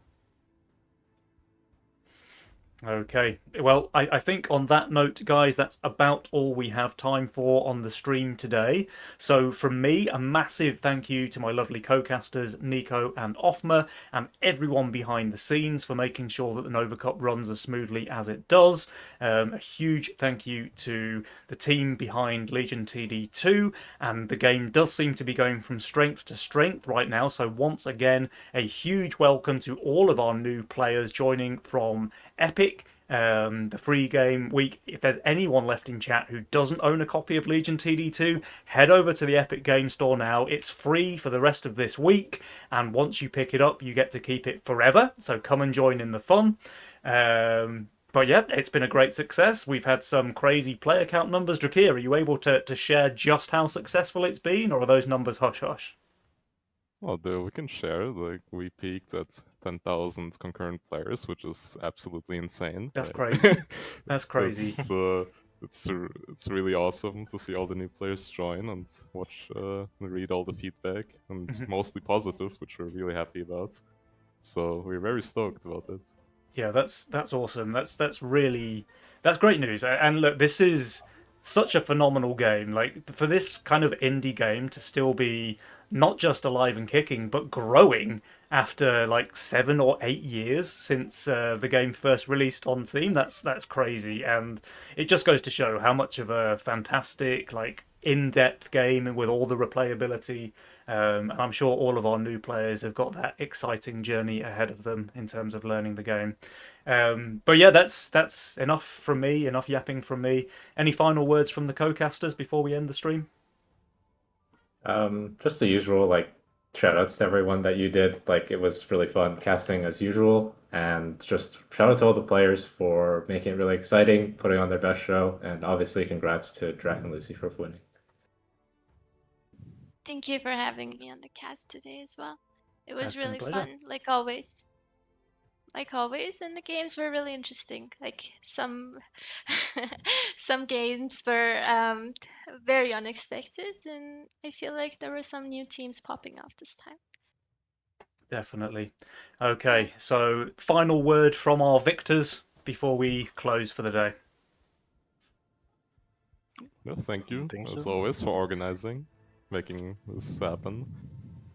It's always fun to play, and thankfully we this time after many months made it again. Awesome. in- Yeah, it has been a while Cheers since for we've actually. enabling the dev hack.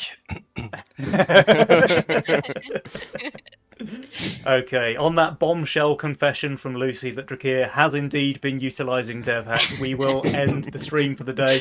But guys, make sure you are back. We will be having another Nova Cup right next month. We have it every month. So for all of you new players, I massively encourage you to join in. We have 5 different divisions in Nova Cup, so it is open to literally anybody. Yeah, if you fancy playing next month, feel free to join in. We'd love to have you. Until then, though, guys, goodbye. I will give you one final meme song for the day, and we will see you next month. Goodbye. Bye bye. But